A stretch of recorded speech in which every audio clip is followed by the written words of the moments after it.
Chapter 157. The spectators who were breaking out in cold sweat heaved a sigh of relief. The whole stadium was filled with thunderous cheers for the long-awaited victory in this martial arts arena.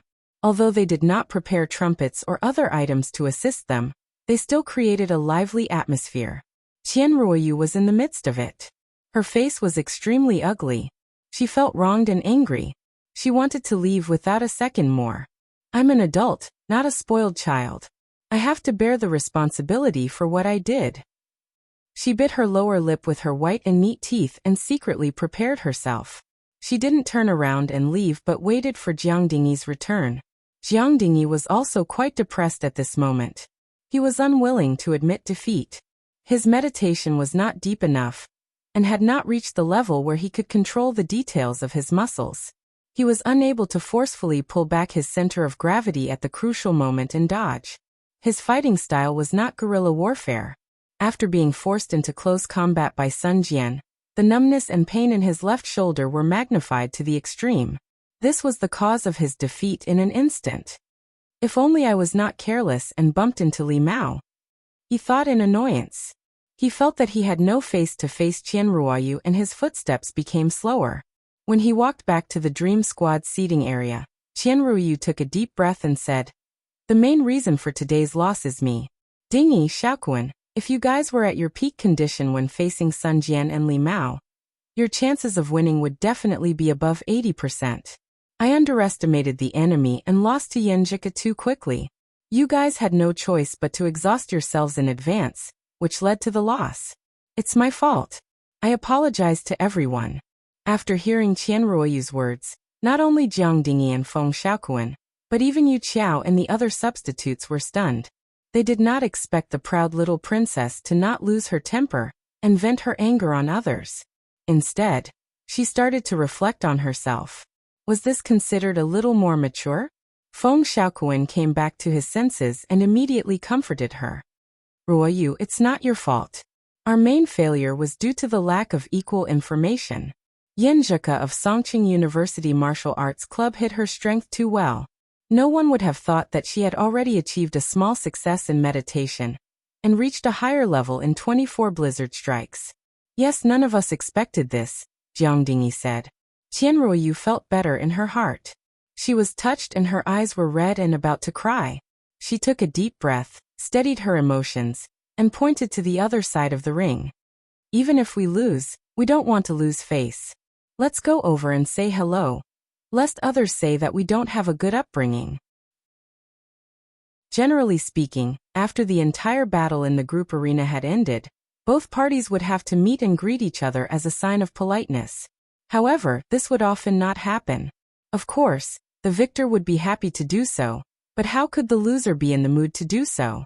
Lu Cheng imitated the professional martial arts competition he had watched, and led the home team to clap their hands towards the stands as a sign of gratitude for their support. Waves of enthusiastic applause and cheers followed. At this moment, he saw Qianruoyu and the others coming over, so he called Sun Jian, Li Mao and Yenjika to welcome them. Qianruoyu glanced at the pure and beautiful Yenjika, then turned to Lu Cheng and exhaled. "You guys played very well today." Lu Cheng was in a good mood and naturally became modest. He pointed at his girlfriend and smiled. "It's mainly because we have a secret weapon that caused you to misjudge. Otherwise, it would be hard to say who would win." This was the truth. If both parties were to compare one-on-one, their own team was indeed inferior. Yenjika, who was praised, was proud, happy and shy. She glanced at Lu Cheng and turned her head to look to the side. Her expression couldn't be hidden from the observant people, which made Yu Qiao, Feng Xiaoquan and the others secretly sigh. Beauties are indeed taken.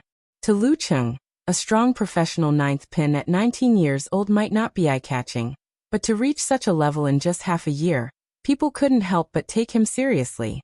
Therefore, they didn't feel like a fresh flower stuck in cow dung. They just felt that it was as it should be. Hearing Lu Cheng's honest words, Qianruoyu's mood eased a lot, and her self-reproach also lessened a lot. She revealed a faint smile and said, "Based on your current performance, there's really hope for you guys to advance from the group stage. I wish you guys better and better."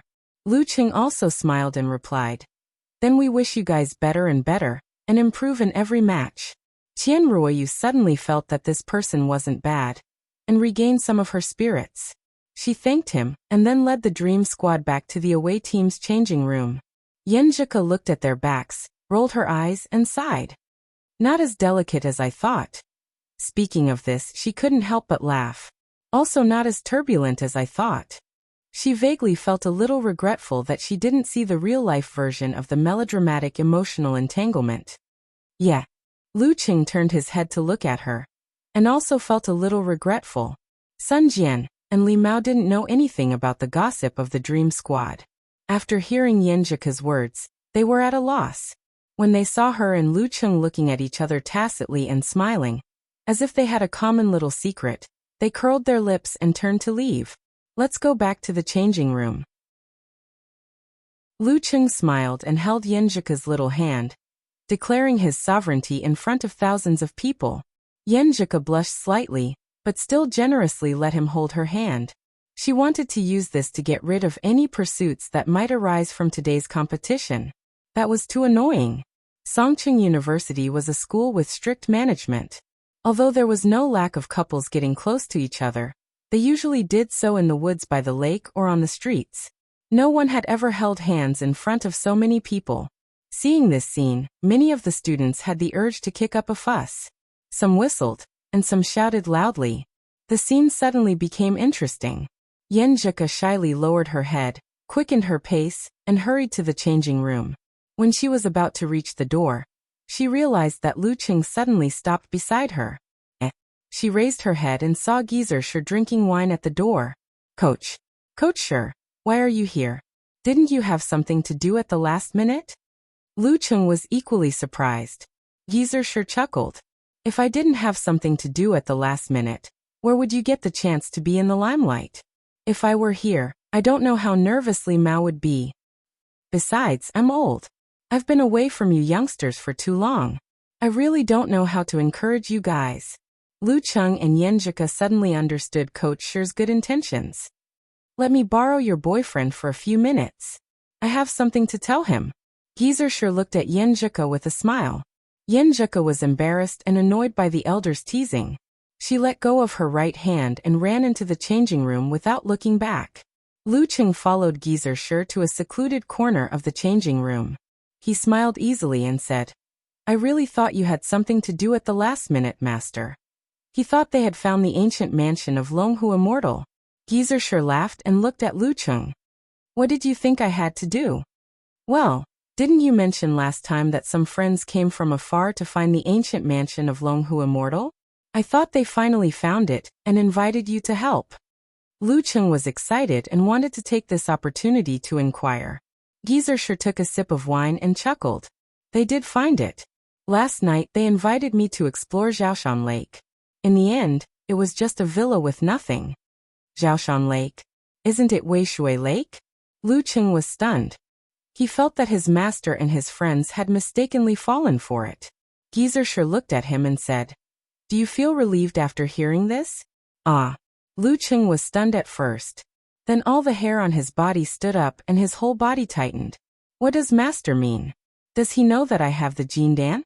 Geezer Shi chuckled and said, Brat, don't be nervous.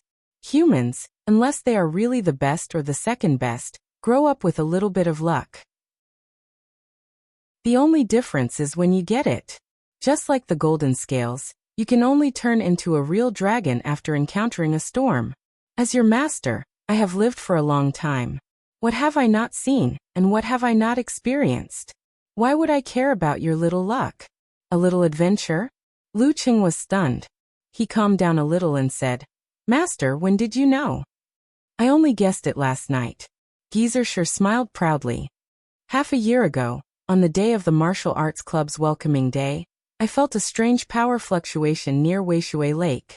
Unfortunately, it was a little far and I didn't find anything when I went there. After that, you showed a strong talent for meditation and seemingly unlimited physical strength. You displayed the frost force but awakened the power of flame. These things don't mean much when you look at them alone or put them together.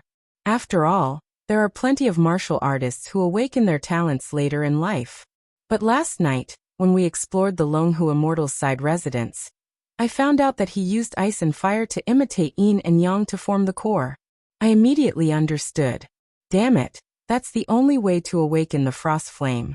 Thus, I linked everything together, and went to explore the Weishui Lake alone. I found this thing. Hee hee, stinking brat, I've walked on more bridges than you have walked on. Do you really think you can hide it from me?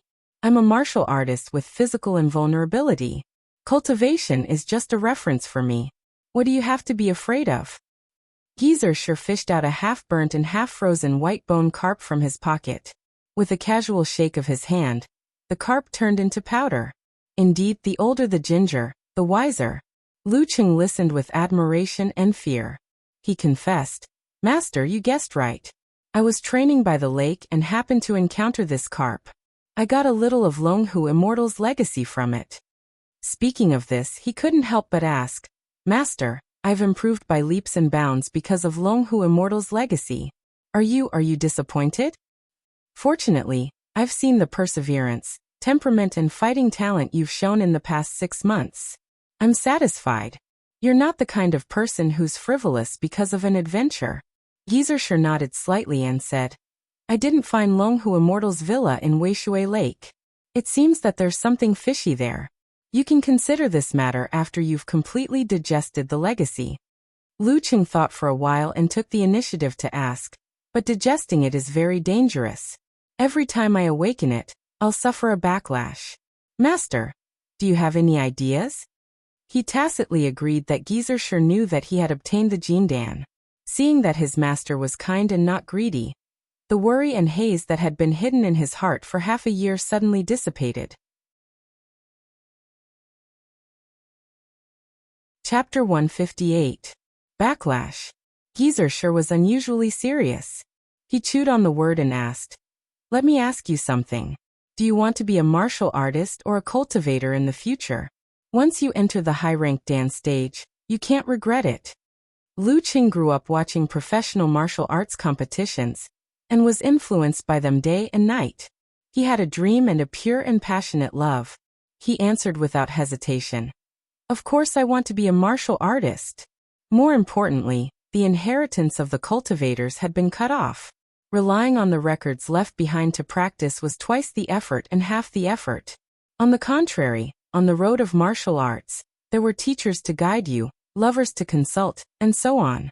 There were tons of relevant materials and companions to learn from and discuss with. "Very good," Geezer sure praised and said. "Then you must always remember that martial arts is the main thing and cultivation is the secondary thing. Stones from other mountains can be used to improve jade, but it doesn't mean that it can be the jade you want. On the road of cultivation, the most taboo is to be indecisive, unwilling to make a choice, and unable to distinguish between priorities." "Okay, tell me how you use it to digest it." Lu Cheng said carefully, "It can help me recover from fatigue. I use this to constantly squeeze myself and improve my physical strength." Before he could finish, Geezer said unhappily, "Sure enough. Back then, this old man was out of breath because of you." Without waiting for Lu Cheng's explanation, he sighed and said, "Not bad. You know how to purposefully use the adventure to improve your own ability instead of relying purely on the adventure. With such a temperament and willpower, I didn't take you as my disciple in vain." "Hey, continue." "Didn't you interrupt me?" Lu Cheng complained in his heart. After thinking about what he had just said, he said, "It can also help me enter meditation and let me quickly conceal spirit and qi. After half a year of hard practice, I can enter meditation skillfully without it. I'm even close to the level of Deshang, but I still can't achieve inward vision." Geezer nodded slightly to confirm but didn't interrupt.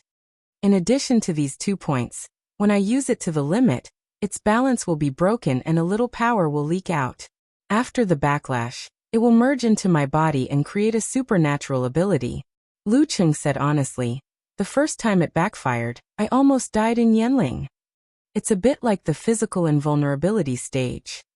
Geezer said thoughtfully, "Longhu Immortal emphasizes the balance of ice and fire. The backlash of awakening the supernatural ability should be similar to the first time. With your current physical condition, you can try it."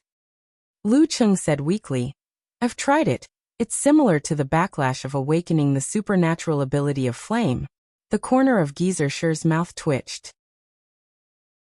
He was both annoyed and amused at the same time. Brat, you've grown up. In philosophical terms, your subjective initiative is really strong. Master, you also know philosophy? Lu Qing evaded the main point and dwelling on the trivial. Do you think I'm illiterate? And, since you've already awakened the frost special ability, I'll be able to teach you a few things after your arm recovers. As for the second round of awakening, don't be anxious. Wait until your fleshly body's blood and qi reaches the peak of the body refinement realm, and you'll be able to release and retract it freely before you attempt it. At that time, remember to look for me. With me watching over you, no matter how bad it is, I'll be able to protect your little life. TSK. Young people nowadays are so stupid and bold. Lu Qing felt guilty and didn't dare to respond. For the time being, you should digest it at your own pace. Let me think about how to extract the essence and discard the impurities, and integrate the things of cultivation into martial arts. Geysershur laughed self-deprecatingly. I have to be thick-skinned and ask for some research materials. Research materials? Lu Qing asked curiously. Geysershur said with a faint smile. Do you think Longhu Immortal was the only cultivator in ancient times? The related heritage was discovered one after another. That's why we can be sure that this path leads to the same destination as martial arts. But we can't break free from the shackles. Because we live in the mountains all year round, the heritage is inevitably cut off. The military has collected a lot of relics and has a deeper understanding of cultivation. They have also specially selected a group of volunteers to walk this path for observation.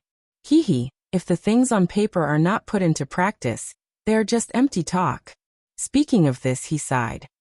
But the military's information won't be of much use to you. You want to walk the path of martial arts that incorporates part of the characteristics of cultivation, but it doesn't coincide with their current direction. You still have to see what my old friend can learn from the relics of Longhu Immortal. Don't be too anxious. Focus on training your body to the peak first. Yes, master. Lu Qing answered sincerely. It would be a great gain for him if his master could watch over him the next time he squeezed Jindan. Geysershur nodded and resumed his playful look. Well, that's it. Go do what you need to do. Lu Qing was about to turn back to the locker room when he couldn't help but ask, Master, are you really not curious about this? Geysershur smiled and said, Do you want to hear the truth or the lie? What's the truth? What's the lie? Lu Qing asked with the mentality of getting to the bottom of the matter. The lie is that I've been in physical invulnerability for many years and my path has long been established. The things of cultivation can only be used as a reference or a temporary use. It can't directly promote my improvement. So even though I've cooperated with the military for many years, I still haven't paid much attention to their research on cultivation. Geysershur chuckled and said, As for the truth, I'm old and can't take it anymore. Even if combining cultivation with other things can help me advance further, I don't dare to try it rashly. Isn't it better to have an old friend to lead the way and a lively lab rat like you to experience it? What you can get, I have plenty of channels to get. That's true. Hearing the truth, Lu Qing was completely relieved and relaxed. Geysershur took out a small flagon and took a sip. Humming a Chinese opera, he turned around and left leisurely. Watching his master leave, Lu Qing's mood was like the surface of a lake that calmed down after violent ups and downs. There were ripples in the calm and tranquility. He suddenly sighed and felt an inexplicable sense of loss. To him, the Jindan was the basis for rapid improvement in martial arts. It was the biggest and most unknown trump card, and the secret that he was most unwilling to let others know. It made him appear unique and full of confidence. When his master knew about its existence, he understood that similar things left behind by cultivators were rare, but not only did they exist. He seemed to have lost that unique feeling and was no longer full of confidence, so it was inevitable that he felt lost. But from another perspective, the Jindan itself contained too many dangers and uncertainties. With his master, a physical invulnerability mighty one, watching over him, he would be much safer. What made him truly unique and confident was not the Jindan, but the tenacity, perseverance, temperament, confidence, and fighting talent that had been awakened by the Jindan. They were his biggest reliance on his martial arts path. After understanding this, Lu Cheng returned to normal and felt relaxed. It was as if he had removed a burden that had been hidden in his heart for a long time. He had removed the worry that he would lose his life due to the instability of the Jindan at any time. He took a step forward, still calm and confident, and walked to the door of the locker room. Geezer sure left the martial arts arena and walked towards the teacher's dormitory. Suddenly he made a sound and patted his head. Look at my memory. I forgot to ask the brat what he got. Forget it. If it's not a natal weapon, then it's an external cultivation elixir. When Lu Qing entered the locker room, Yin Zheka had just come out of the shower. Her black hair was tied up with a black rubber band, looking fresh and attractive. Li Mao was walking back and forth excitedly, looking for someone to talk to. The sweat on his face had not disappeared. Obviously, he had not taken a shower yet. The others were busy with their own things. Seeing Lu Qing come in, Li Mao hurriedly shouted, "Cheng and everyone, it's my treat tonight. Let's go to the school restaurant to celebrate." He wanted to express his gratitude and happiness. Yin Zheka took out the ointment from the cabinet and jokingly said, "Senior brother Li Mao, are you ignoring me and senior brother Sun Jian? We are also the protagonists today. If you want to treat, all three of us should treat." Sun Jian also echoed, "That's right. Li Mao, do you want to steal the credit? I'm the last fighter standing in the arena. I'm the leading fighter. How can I let you treat yourself?" Lu Cheng and the others understood that they did not want Li Mao, who was from an ordinary family, to spend too much money, so they followed suit. Li Mao was moved and embarrassed, but finally he agreed. "Let me help you rub the bruise?" Lu Cheng walked to Yin Zheka and took the ointment with a smile. Yin Zheka pursed her lips and looked at him with a smile. She snorted and said, "Then I'll try your skills." After that, she turned around and sat on the edge of the bench. She unbuttoned her cuffs and rolled up her sleeves, revealing a part of her snow-white skin. Perhaps because of her delicate skin, the few bruises and red swollen bruises looked terrible. Lu Qing picked up her wrist and applied the ointment on the red and swollen part of her fist. He rubbed it very carefully. Not bad. Yin Zheka bit her lower lip with her white teeth and looked at the whirlpool on top of Lu Cheng's head. She smiled shyly. "Of course. I rub it for myself every day after training. My proficiency is already full." Lu Qing answered humorously, feeling relaxed and happy. Yin Zheka saw Sun Jian, Lin Hua and the others leave one by one. Li Mao also entered the shower room to take a shower. She called in a low voice, "Cheng, yes?" Lu Qing raised his head and looked at the girl. He saw that her eyes were as gentle as water. "Thank you." Yin Zheka turned her head and looked to the side, whispering. She did not thank him now, but before. Lu Qing smiled and said, "Do we still need to say thank you between us?" This was the answer that Yin Zheka pretended to be innocent before. Now that he used it, it immediately made the girl laugh and pout coquettishly.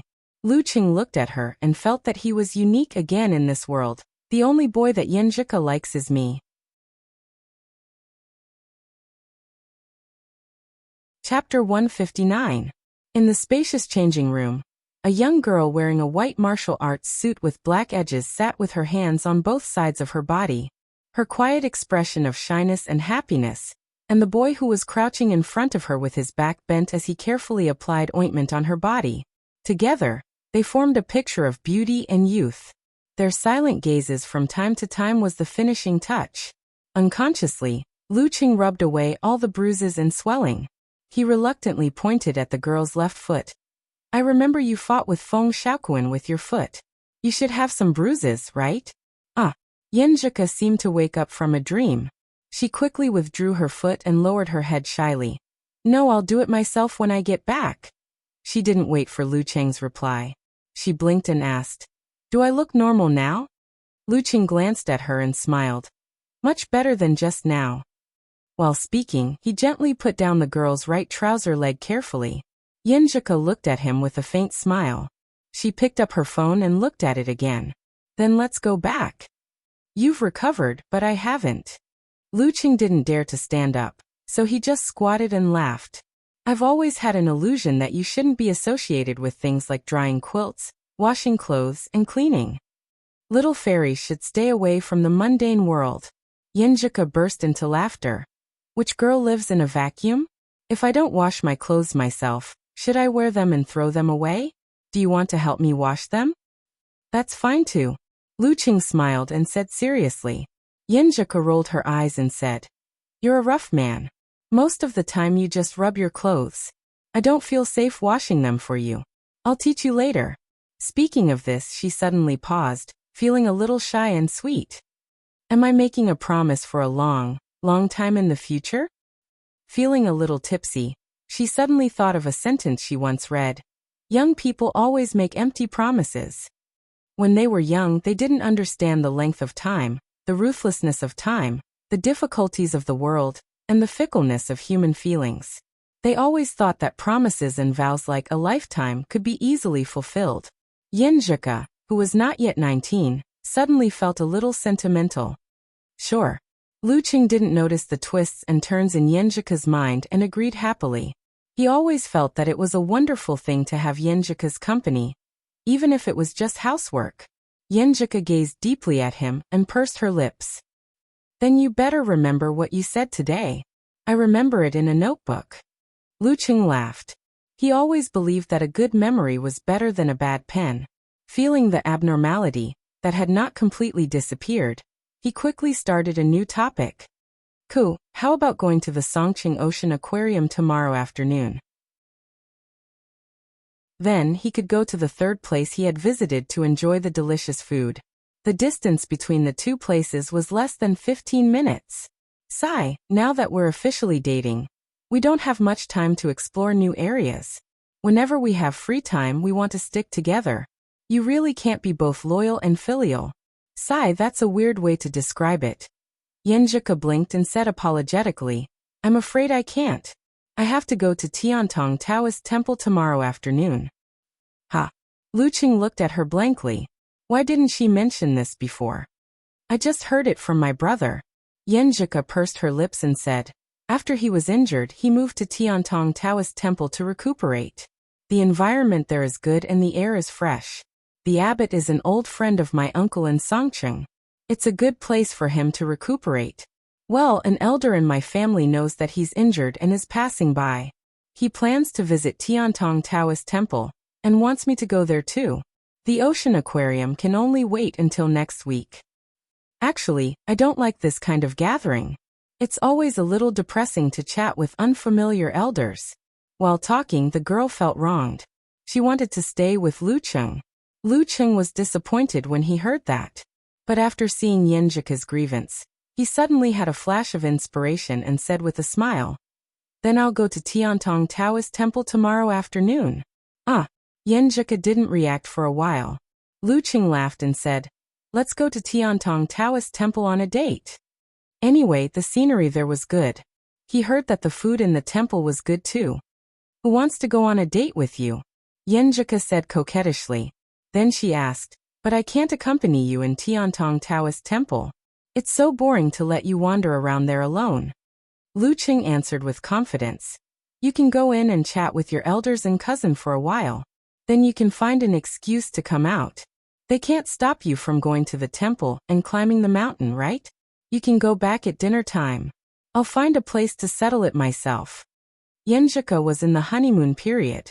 How could she be willing to waste a rare weekend like this? Hearing that, she was quite moved. After thinking for a while, she said, Okay. Anyway, there's a generation gap between my uncle and us young people. There's nothing to talk about. Then it's decided. Luqing clapped and smiled. Why did your cousin move to Tiantong Taoist Temple to rest? Doesn't he need to go to class? Yinjuka sighed and smiled helplessly. He said that he can understand the curriculum content by self-study now. Until now. She realized that Luqing had been squatting. His posture was very awkward. She was puzzled and asked, Why didn't you stand up? If I stood up just now, you would have called me a hooligan. Luqing rejoiced. He adjusted his pants and stood up slowly. I was too engrossed in the conversation and forgot about it. It shouldn't be obvious. Yenjika looked at him suspiciously. I always feel that you are hiding something from me. What were your hands doing just now? My pants were a bit crooked. I was adjusting it. Lu Qing lied through his teeth. He reached out his hand and said, Go back. Otherwise, someone is always afraid that I'll become a big pervert. Yenjika was amused by his words. She gave Lu Qing her hand and let him pull her up. Then she said in a small voice, Come do yes. After parting with Lu Qing, Yenjika carried the bag and walked back to the dormitory with light steps. When she opened the door, she saw Li Liantong, Shi Xiangyang and Zhong Yanru looking at her quietly. They looked like they were going to interrogate her. What are you guys doing? Yenjika asked in surprise. Li Liantong sneered. You're eating and forgot to wipe your mouth. Ah. Yenjika was shocked and quickly wiped her mouth. Didn't Chung say it was normal? I've also checked it myself. Li Liantong suddenly laughed and said to Shi Xiangyang and Zhong Yanru. See? He tricked you out. Quick, call me daddy. What are you guys betting on? Yenjika was embarrassed and angry. I bet that you and Lu Qing must be in full swing. They didn't believe me and put their dignity on the line. If they lose, they will call me daddy. Li Liantong smiled proudly. Shi Xiangyang and Zhong Yanru were both amused and angry. They first called daddy in grievance and then looked at Yenjika with a disappointing look. How can you let Qing get what he wants so easily? Yenjika's face was pink. She said stubbornly, I didn't admit it. I just touched my mouth casually. Li Liantong laughed. Even if I didn't trick you, I'm sure. Didn't we go to cheer you on? After the competition, we wanted to take a photo with you, Heroine Yen, so we went to the locker room and waited. We waited and waited. When everyone else had left, you and Lu Qing still hadn't come out. A man and a woman in a room together, and you are an official couple. As long as he is still a man, he will definitely have bad thoughts. If you don't cooperate, he will definitely come out soon. How is it possible that the locker room door didn't open again after 10 to 20 minutes? Yenjika was speechless. Her face was burning with embarrassment. She couldn't wait to crawl into bed and hide under the blanket and never talk to Dirty Tong again. See, you admitted it. Li Liantong spread her hands proudly. Zhong Yanru saw that Yenjika was so embarrassed that her heart softened. She quickly changed the topic. It's natural for me to kiss my boyfriend. What's there to say? Before she could finish her words, Yenjika slid close to her and covered her mouth with her hand. Her delicate face was as red as a big piece of red cloth. Compared to Dirty Tong, Ruru's name was more lethal. The girls laughed and joked for a while. Shi Xiangyang panted and said, Okay. Didn't you want to take a photo with Heroine Yen? Seize the opportunity when she hasn't changed her clothes. I'll be the first. Li Liantong jumped to Yenjika's side, held her hand and posed. At the same time, she said with emotion, you look so beautiful when you wear the martial arts suit. You make my heart beat so fast. I wonder if I should take you back from Lu Qing. Yenjika pursed her lips and smiled. First, you have to beat him. Li Liantong complained. Then I can only settle for the second best. Find a boyfriend who is good at martial arts. That will make me feel very safe. Not really. Many people who practice martial arts have bad personalities and bad tempers. They will make you feel even more insecure. Don't find a boyfriend for the sake of finding one. Yenjika thought for a while and said. Li Liantong was stunned. I'm just a love-struck fool. You don't have to be so serious. Okay, 1, 2, 3. Shi Xiangyang raised her phone and shouted. Click. The beautiful scene froze on the screen.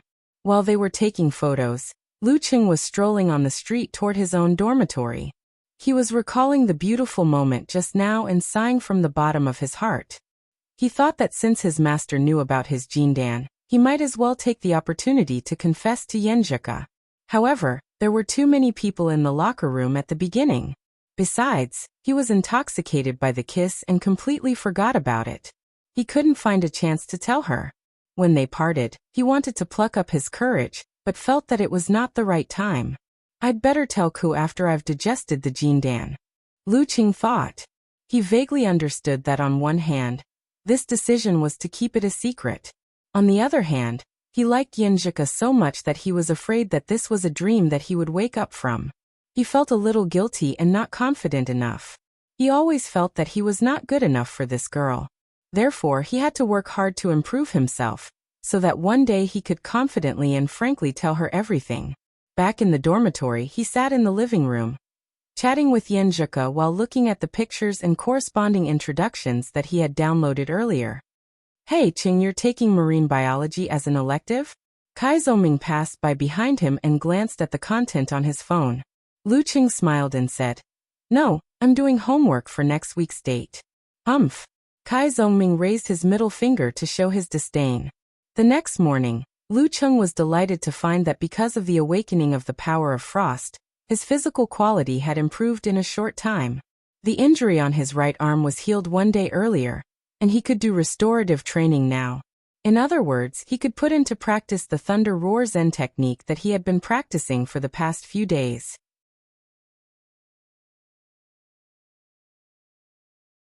Chapter 160. The grass by the lake grew long, the leaves were green, and the smell of spring permeated the thin mist of the morning.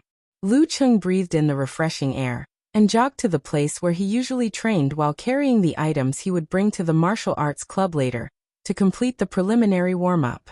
The recovery of his right arm made him feel light and refreshed. He couldn't wait to perform the skills of Thunder Roar Zen that he had comprehended. When he arrived at the destination, Geyser was already waiting there. Seeing his running posture, he was slightly surprised and asked, You're all healed? Yes. Maybe it's because of the awakening of the power of frost, which stimulated my body and made it stronger. Lu Qing explained with a smile.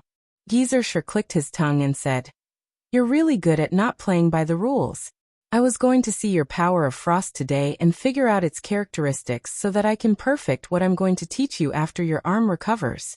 I didn't expect you to be fine today. Forget it. You still have Thunder Roar Zen to practice. You're not in a hurry. Show me your power of frost first. Yes, master. Lu Qing put the bag next to the tree, and then got into a good posture to operate the cold current in his body. Bam. He shook his left arm and slapped out with his palm, imprinting it on the tree. During this process, Geyser's eyes were suddenly covered with a layer of ice blue and almost white, as if they had turned into a crystal-clear ice soul. They quietly reflected everything around them. Although they couldn't see through clothes or flesh, they clearly outlined the tracks of things that affected each other, and showed the details contained in them.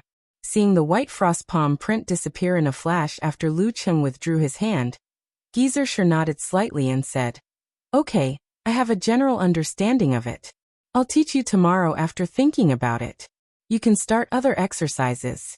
Lu Qing said okay, but he didn't rush to practice Thunder Roar Zen.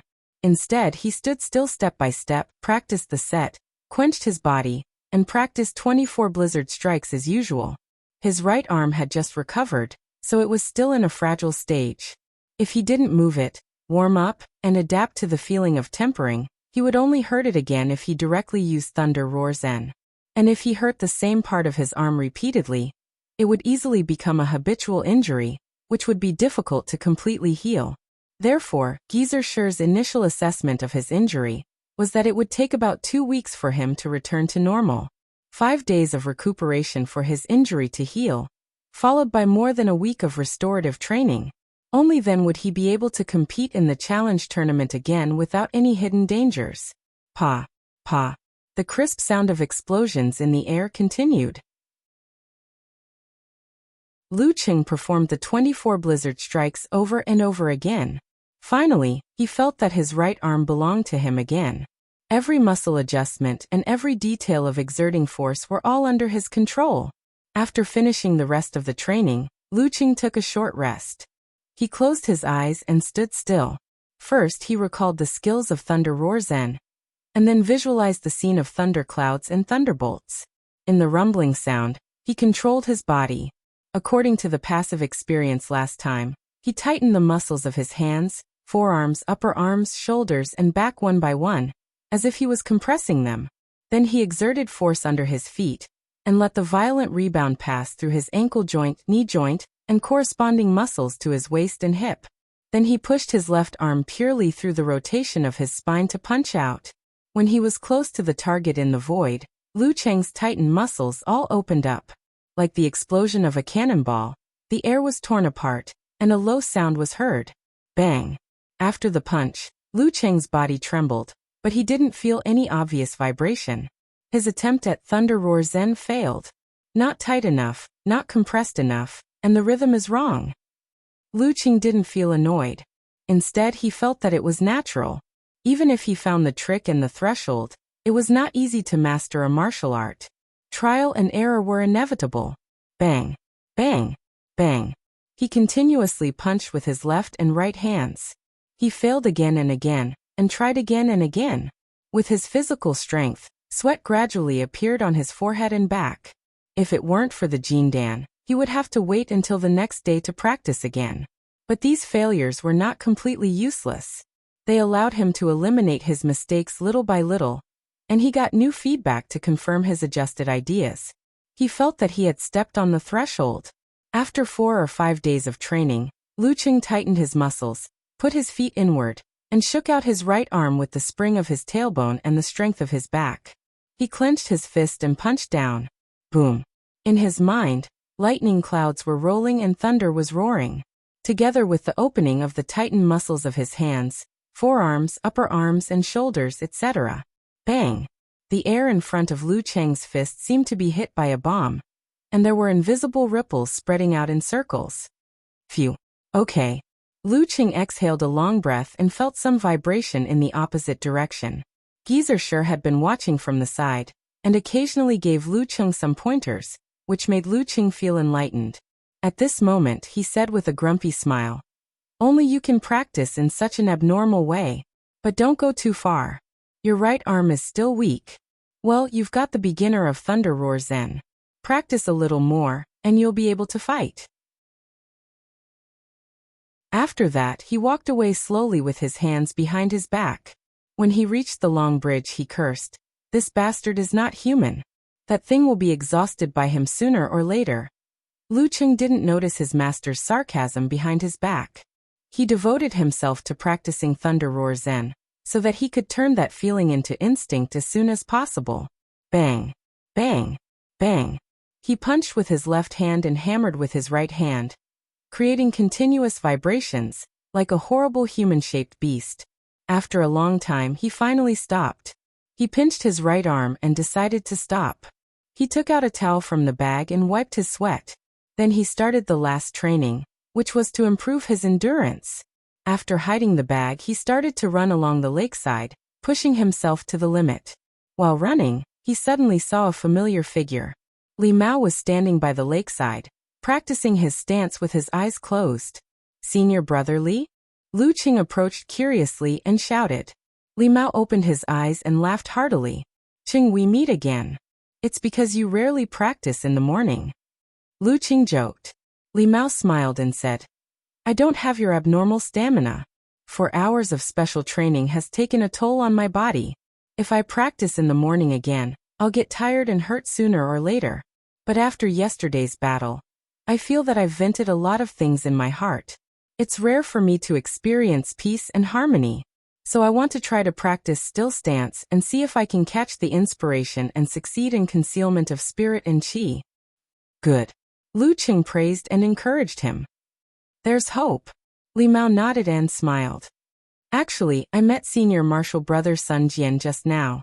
He also started to practice in the morning." Lu Cheng asked in surprise. "Sun Jian doesn't seem like such a person. He's really just playing with martial arts." "No, senior brother Sun Jian is studying and memorizing books. He said he wants to go back to Huahai with senior sister Lin after graduation and work there." Li Mao explained. "So that's why." Lu Cheng suddenly understood, and then waved his fist. "Then let's do our best together." "Do your best." Li Mao also waved his fist.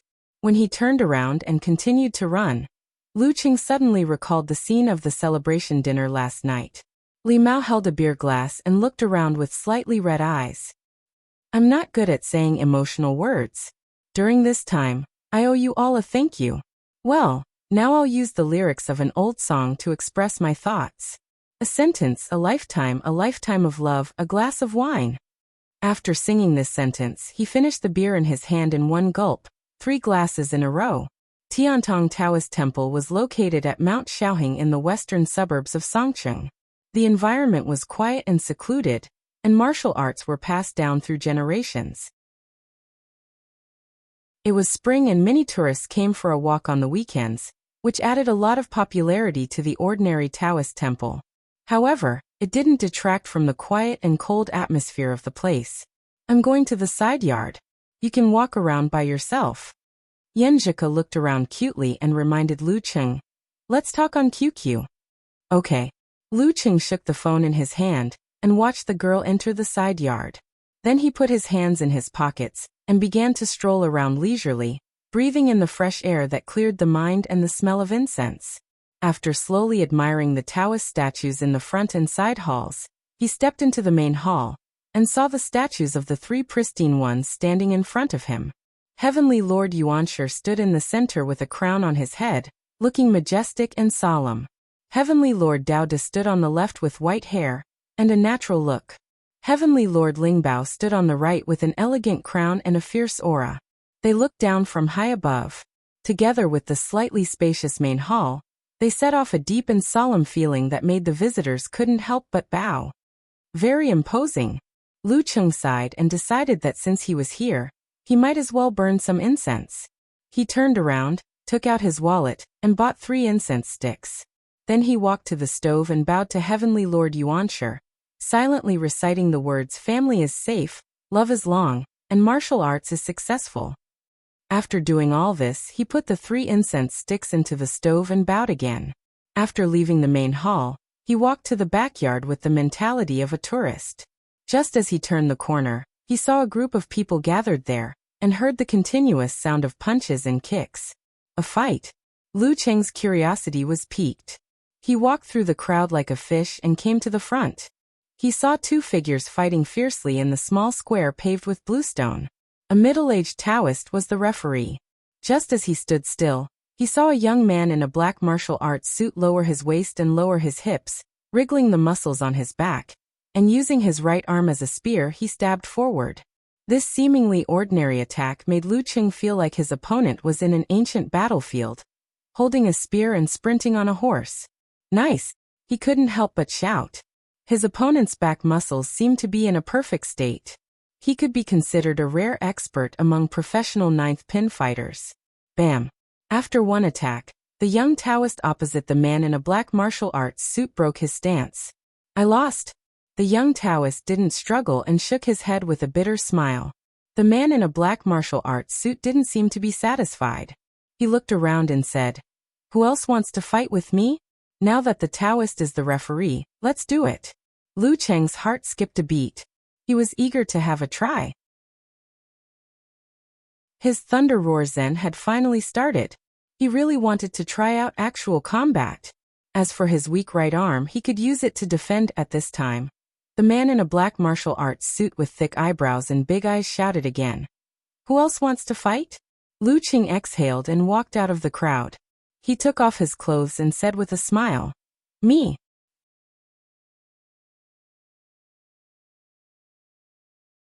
Chapter 161.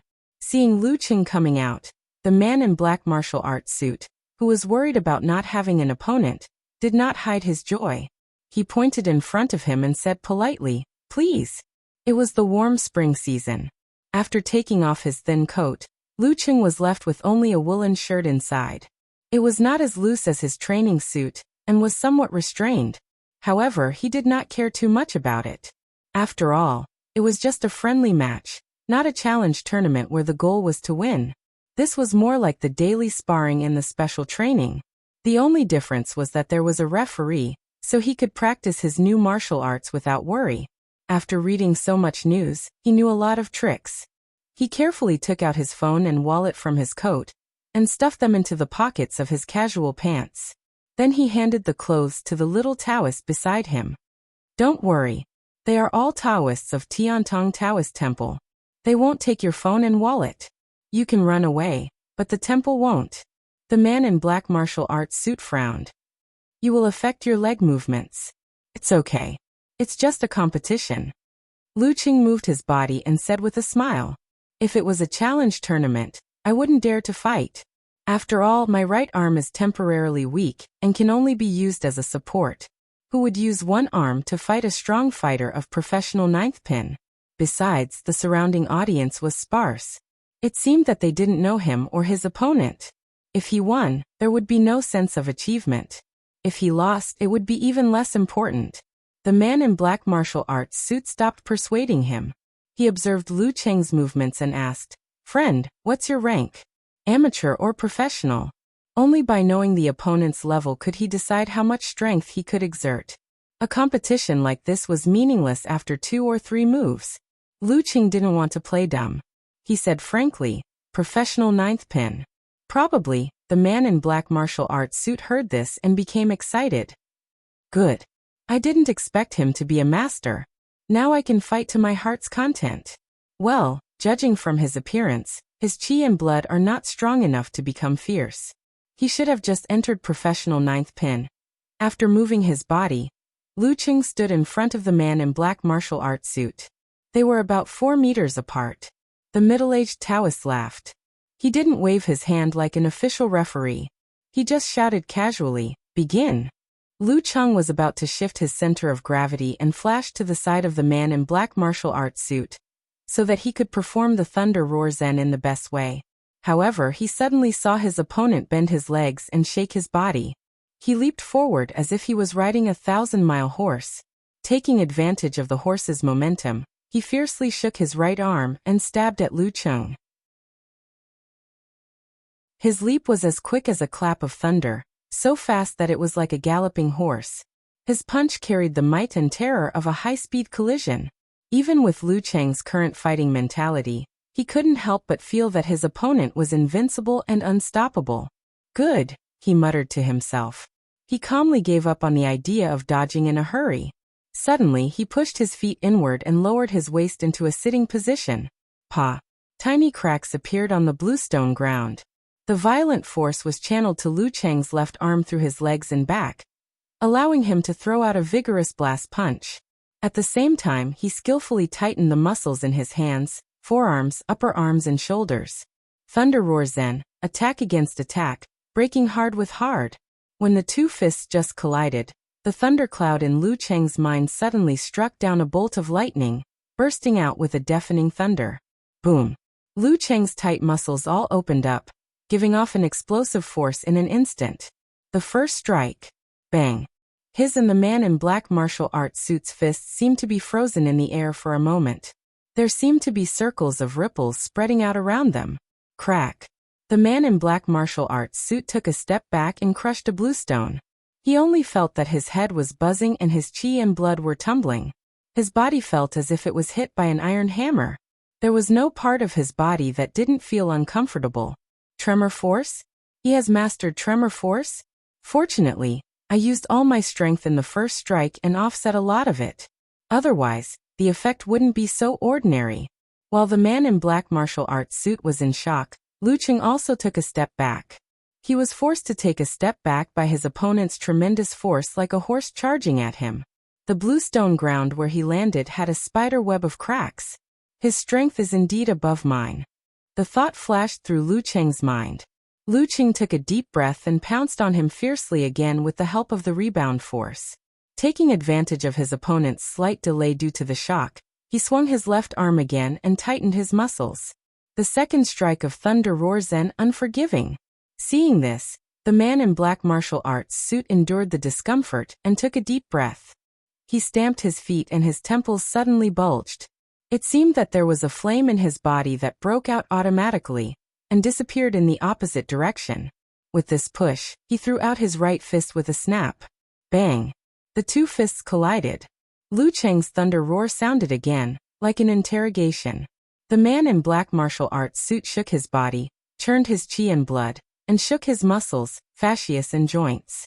Again. Lu Cheng shouted secretly. He moved his right arm and beat the drum as if he was practicing in the morning. Another strike of Thunder Roar Zen. The man in black martial arts suit knew that this kind of vibration force required constant control of the muscles in his body. which consumed a lot of physical strength. It was impossible to beat it continuously. Therefore, he didn't panic. He clenched his teeth and visualized a giant frog swallowing and spitting at the moon. Gurgle, gurgle, gurgle. His internal organs seemed to be wriggling and making a loud sound to offset the vibration of his body. He raised his left arm in time to block Lu Cheng's right fist. Boom. His mind was buzzing as if there was thunder exploding. His qi and blood were churning so much that he wanted to vomit. However, he firmly held on to one idea in his heart and persevered. His opponent should have reached his limit, right? Good. Lu Cheng praised secretly and swung out his left arm again. The fourth strike of Thunder Roar Zen. The man in black martial arts suit showed a rare look of astonishment. He could only summon his remaining strength to resist the vibration with the wriggling of his internal organs, muscles and fascias. He forced himself to raise his right arm. Bang. The right arm of the man in black martial arts suit was forcibly opened. His internal organs were all shaken, and he lost control of his qi and blood. His muscles and joints were trembling, but he could barely exert strength. Still not falling? Lu Cheng's expression was solemn. He tightened his right arm, and threw another seabed burst punch at his opponent's lower abdomen. The fifth strike of Thunder Roar Zen. Let's see how many times you can block. Bang. The man in black martial arts suit lowered his waist and stretched out his arms to block the blow. However, the sudden explosion made him feel like he was hit by a bomb. His whole body was shaken up and he tasted something sweet in his throat. He was almost injured because of the churning of his qi and blood. He felt as if his body was a large bell that had been struck 5 times with a mallet.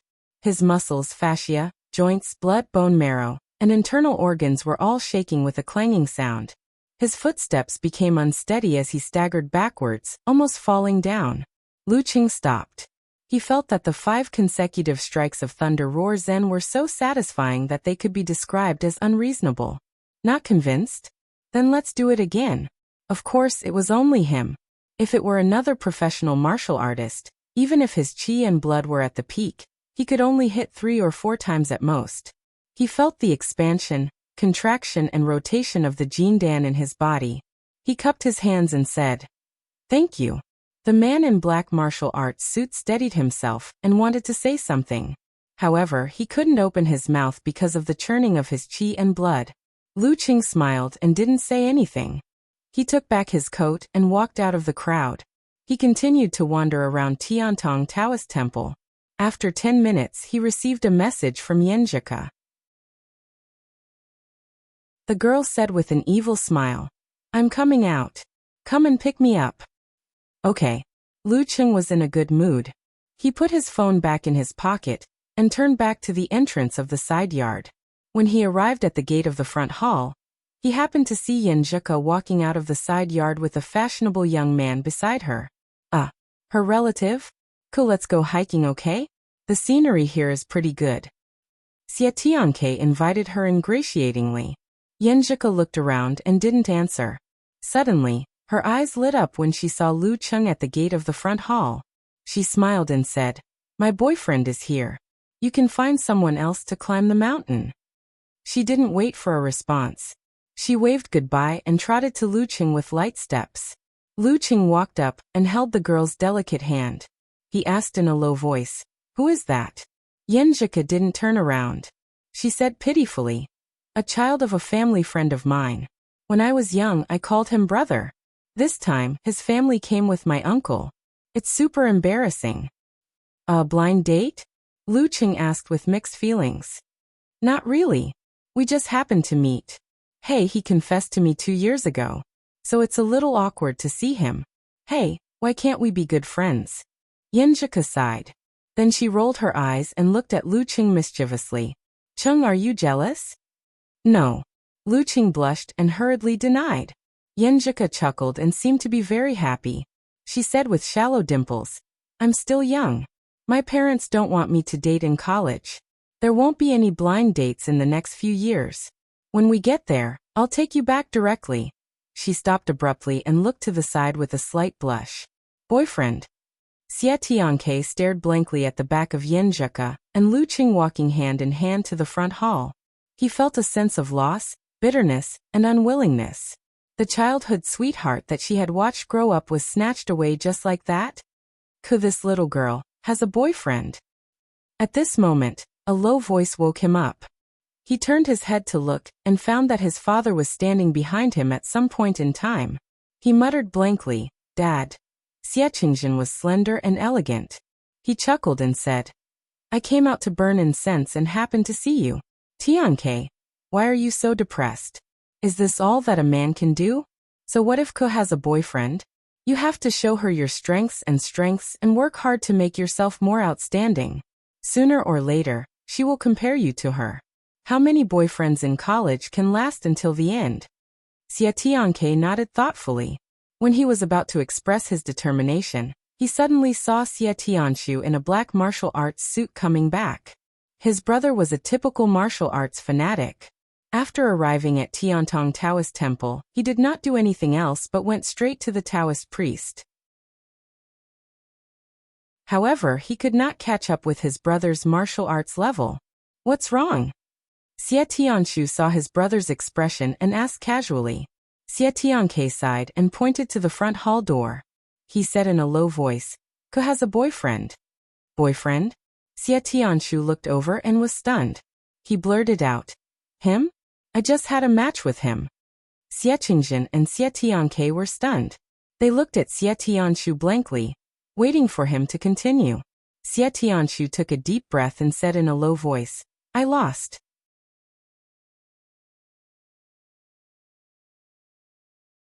Chapter 162. Lost.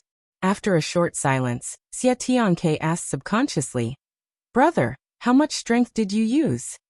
He knew that when his elder brother was sparring with others, he would use different forces according to the opponent's strength. There were many examples of him failing miserably because of this. Controlling one's own strength and suppressing one's own level could be more troublesome than dealing with the enemy. Full strength. Xia Tianshu showed a bitter smile. He is of professional ninth pin. How could I dare to be careless? His brother who used his full strength lost to Ko's boyfriend? And he still looks so young. Xia Tianke suddenly felt desperate. It seemed that he could only watch Ku and her boyfriend go further and further away. "How did you lose?" Xiaqingjin looked at his eldest son and asked. He was more concerned about this question. Xia Tianshu sighed. "I was hit by 5 tremor punches in a row. I didn't even have a chance to fight back." 5 tremor punches. Xia Tianke was shocked and interrupted in astonishment. He wasn't an ordinary martial artist with poor knowledge, and he often experienced the power of the meteor force. Naturally, he knew that an expert at the peak of the body refinement realm could only throw out 4 tremor punches at most, and there was no way they could truly suppress his own brother. 5 tremor punches in a row? What kind of inhuman was this? Yes, I feel that he still has some strength left. It won't be a problem to hit him 2 or 3 more times.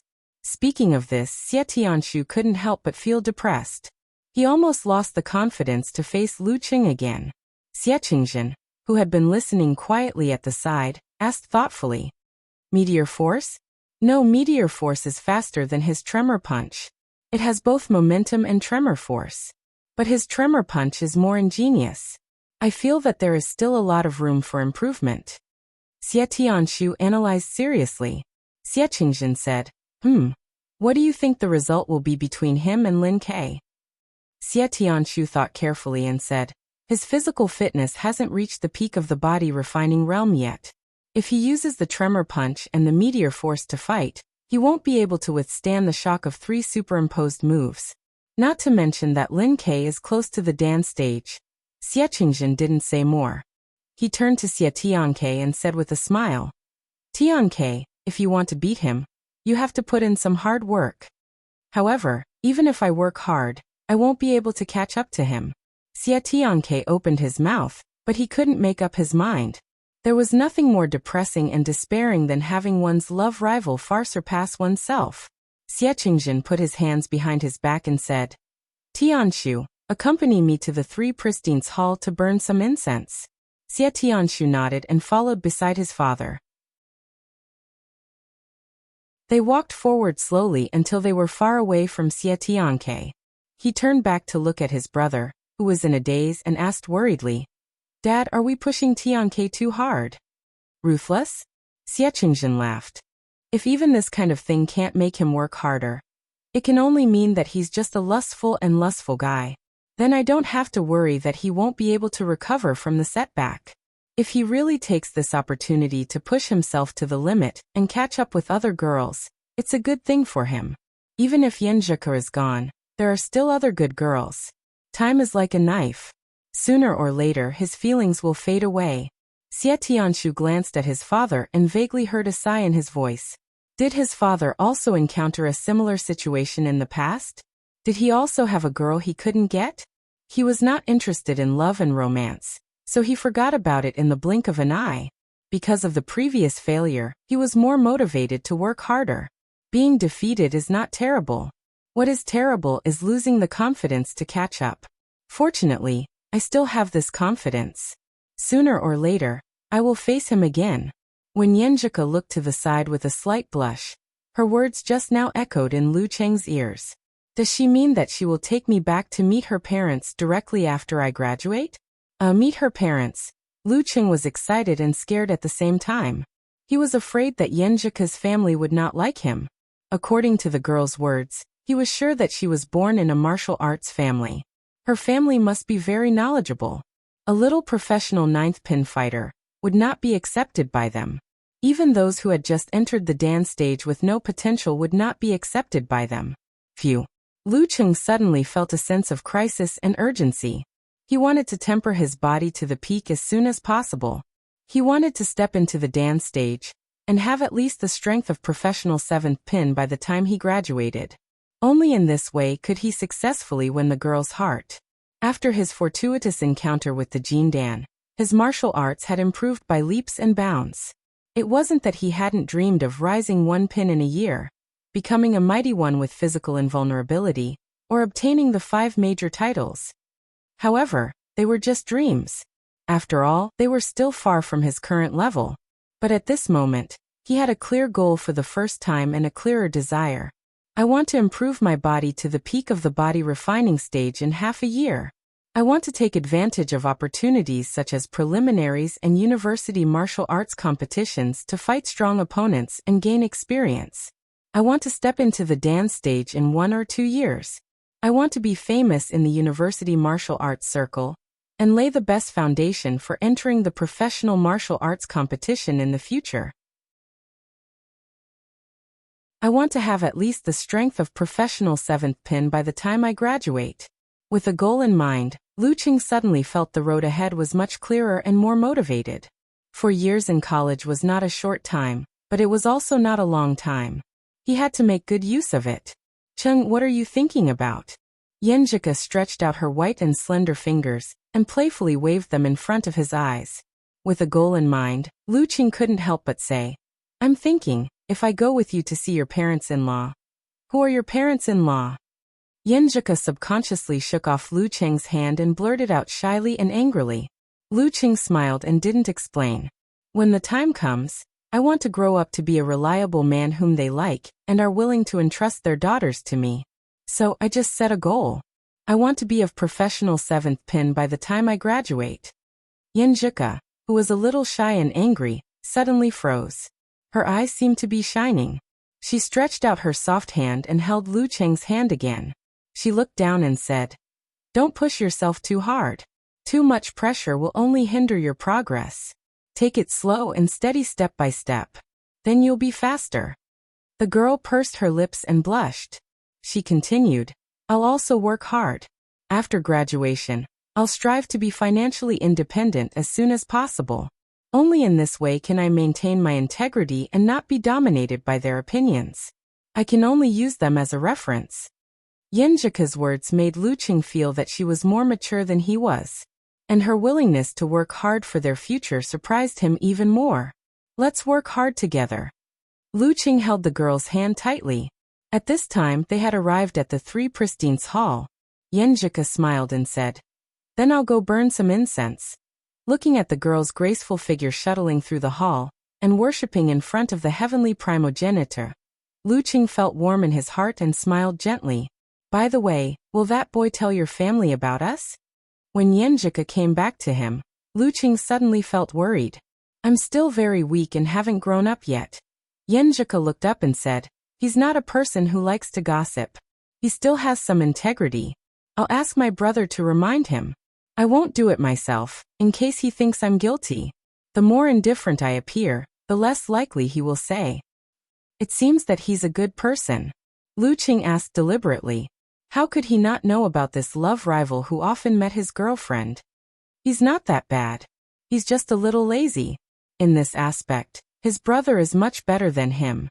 He's a real martial arts fanatic, and is especially devoted to martial arts.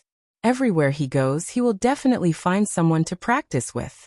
He's also very strong, maybe just a little bit weaker than my brother. When I was young, I especially admired them both. Yenjika answered casually. Lu Qing was a little jealous. What about now? Now, Yenjika suddenly felt something was wrong. Her eyebrows curved and she said with a smile, Qing, I just found out today that you're very jealous. Cough. Lu Qing blushed again. He imitated Yenjika and looked to the side. Maybe it's because I care too much. I won't like someone just because he's good at martial arts and has potential. Yenjika hummed. Lu Qing's heart skipped a beat. He asked in a low voice, Then why do you like me? Yenjika pulled a long face and said, Because you're stupid. After saying that, she couldn't help but laugh out loud. Her voice was thin and clear. Lu Qing also laughed for a while. His little jealousy disappeared. Only now did he wake up and said thoughtfully, That guy likes to practice with others? Then I should have just had a fight with him. What? Yenjika didn't understand at first. She blinked and asked, Didn't I just learn Thunder Roar Zen? I was just a little excited, so I had a fight with him. Lu Qing explained. He had already told his girlfriend that his arm was healed, and he had learned Thunder Roar Zen. He also took the opportunity to tell her that Coach Sher was testing him. Once he passed, he would be an official disciple. Your hand. Yenjika looked at Lu Qing from head to toe. She was worried. Lu Qing hurriedly said, Don't worry. I was careful. I used my left hand to beat him, until he could only parry. Then I used my right hand. Hearing his words, Yenjika immediately understood that her boyfriend had won. She was very surprised and proud. How many times did you hit him with Thunder Roar Zen? 5. Lu Qing smiled and made a hand gesture. When Lu Qing went back to the dormitory and sat in front of the computer, he seemed to still smell the girl's sweet fragrance at the tip of his nose. He hummed a light song and opened the mailbox to check the information sent by Sher. The information of his opponent in next week's preliminaries.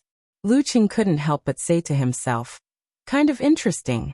This time his opponent was called Mingwei Martial Arts School, also known as One Man Team. Their leading fighter was called Peng Qingguang. He was 24 years old, and stepped into professional ninth pin 3 years ago. It was the age when one was full of vigor and vitality and had the best physical quality. It could be said that he had no shortcomings in any aspect. According to the information, if he was ranked in the top 10 of Songqing professional ninth pin, he would definitely be one of them. In addition to him, Mingwei Martial Arts School only had one amateur first pin and several amateur second pin fighters. It was a real small martial arts school. They won 2 out of 3 matches and lost 1 match because of Peng Qingguang. When they were fighting against Azure Dragon Squad, Peng Qingguang defeated 2 professional ninth pin fighters in a row. If the rest of them had been a little bit stronger, they would have won the match. This was the origin of the name One Man Team. Lin Kei will just resume training next week. I'm the only one who can fight, Lu Qing thought. He remembered that when he was facing Mingwei Martial Arts School, he was the only professional ninth pin fighter in Songqing University Martial Arts Club. From another point of view, it was barely a one-man team. They were both one-man team. Who was stronger? As a martial artist, how could he not have the heart to compare? Lu Qing suddenly looked forward to this match.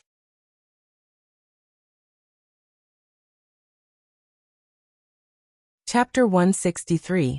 While Lu Qing was watching Peng Qingguang's match video, Yenjika sent him a message. Qing, are you looking at the information? Yeah. Lu Qing replied with a snickering emoji. Me too. Yen Zhika replied with a snickering emoji. There was no need for superfluous words. In this short conversation, Lu Cheng felt a kind of tacit understanding and a faint warmth that made him reminisce about it. His QQ chat window and the match video window were on one side of the screen, as if they had been adjusted long ago. At this moment, his fingers were moving quickly, and he sent a sitting and listening emoji. Coach Yen, what do you think of Peng Qingguang?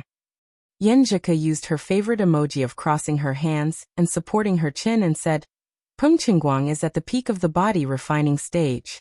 His body hasn't deteriorated, and his qi and blood haven't declined. He has no shortcomings in strength, speed, skills, and experience. He is calm enough, mature enough, and brave enough to seize the opportunity and take risks. Moreover, his punches and kicks are beginning to show some signs of withdrawing. He may only have one problem, which is that the martial arts he inherited are too common. Yeah, although Juyang Punch and Juyang Godly Punch only differ by one word, their essence is completely different. Thinking of this, Lu Cheng couldn't help but laugh. Mingwei Martial Arts School was indeed too small and too common. This could be seen from the fact that there were many martial arts schools with this name. Lu Cheng remembered that there was one in Xiushan. Peng Qingguang was an orphan adopted by the old master of Mingwei Martial Arts School. They called each other master and disciple. After the old master was seriously injured in a challenge tournament and died at an early age, Peng Qingguang carried the heavy burden of the martial arts school on his tender shoulders as a 16-year-old boy. Step by step, he reached where he was today. Relying only on Juyang Punch and the beginner's still stance he bought, he became a powerful body refining stage master in Songcheng.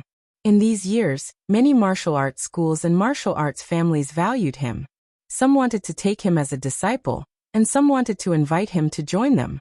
However, he rejected all of them. Many people thought that he was the next Liang Yifan. He was waiting for the right time to seize an opportunity and become a dragon. Lu Cheng laughed at the imitation of Juyang Punch, but he wouldn't underestimate Peng Qingguang.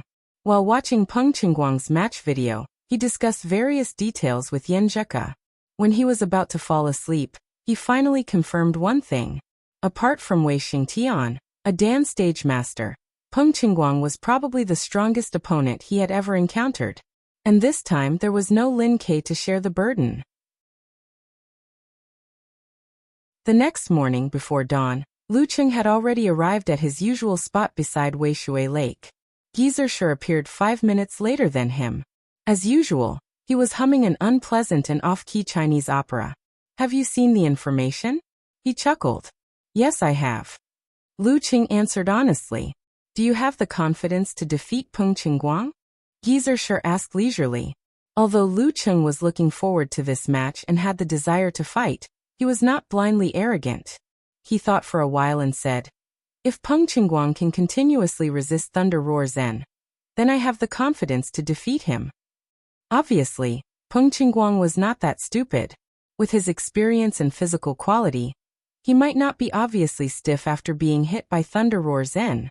Besides, he had encountered similar martial arts in the past, so he might be able to forcibly stop the vibration once or twice.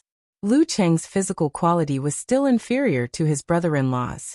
In this kind of martial arts that relied on tight muscles to burst out instantly instead of the rebound of legs and feet to push the whole body forward, the gap was quite obvious. Hey, you didn't say anything, Shi said grumpily. Then he took out 2 neatly folded papers and handed them to Lu Cheng. Lu Cheng took them and unfolded them. He found that they were actually 2 visualization diagrams. This was a necessary thing to practice advanced martial arts. The entry-level visualization of the congealing water and lightning fire stance, as well as the brutal blizzard and mega avalanche, were relatively easy. Just by relying on his usual knowledge and Shi's explanations, he was able to quickly outline and form a prototype. However, it was absolutely impossible to master the more advanced visualization methods. One had to have a visualization diagram or understand the corresponding nature. Other than that, there was no other way. Of the 2 diagrams in Lu Cheng's hands, one was a plain covered with ice and snow, drawn in a freehand style. But when he saw it, he felt that it was bone-chilling and boundless.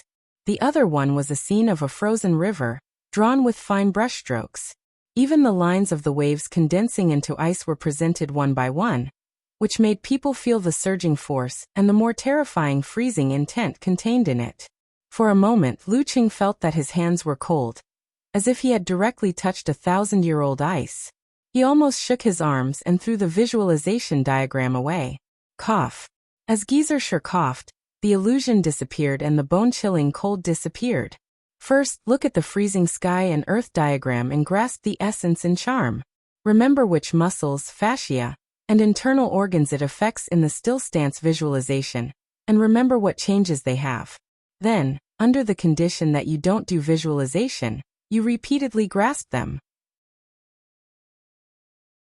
When it comes to actual combat, visualize the frozen river diagram in your mind, and use it to promote your supernatural ability of frost. Then, combine the subtle changes in your body that you have mastered, and you can use the ice sex frost force. Geyser explained, of course, it's still miles away from my ice spirit force. Speaking of this, he smiled and said, don't look down on it and think it's easy. It's not easy to master the essence and charm of the visualization diagram without a long time of comprehension. Even if you can enter meditation and see inside yourself, you still can't do it. Take it slow and don't rush. Try to master the frost force in half a year. By then, I can teach you 2 weakened versions of physical invulnerability moves. Without the frost force and without Lin Luron's meteor force, even if you enter the dance stage, you still won't be a match for Peng Liyun. His shocking thunder force is not to be trifled with. Lu Qing knew that frost force, shocking thunder force, and meteor force were not as powerful as burning force, so it was normal for them to be hard to practice. But he didn't believe what his master said about it being hard to learn just by visualization. He had vaguely understood the ice mirror martial arts, which required 2 or 3 years to master, by relying on his ability to enter meditation, let alone this one. However, after a while, he had to admit that what his master said was right. His previous visualization didn't involve the essence and charm, so he couldn't understand the difficulty of outlining them.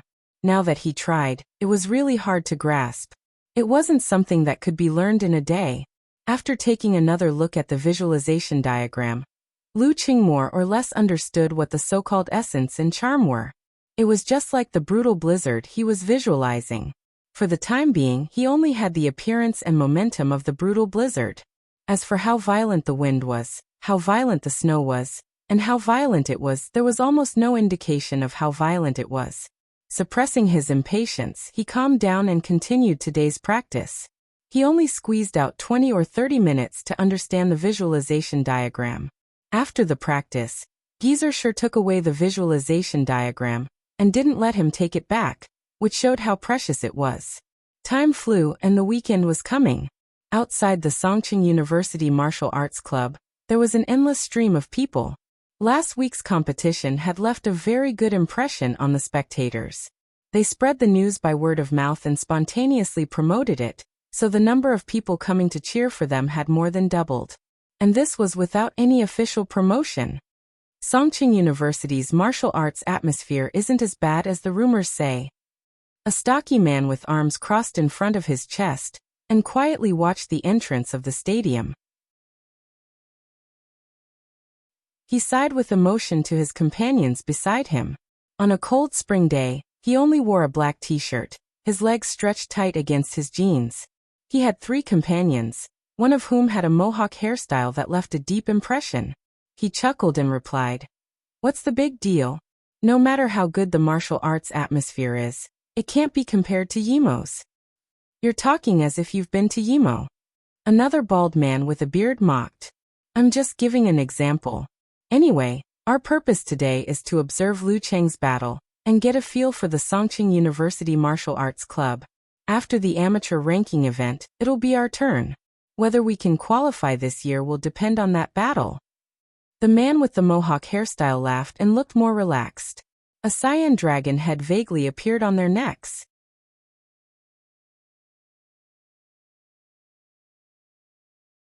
Chapter 164. The sky was dark and gloomy. A spring rain was brewing, forcing the Songqing University Martial Arts Arena to turn on the lights in advance and illuminate the entire arena. Compared to last week when they spontaneously came, the students who rushed into the stadium this time did not buy trumpets, cheering sticks, and other items.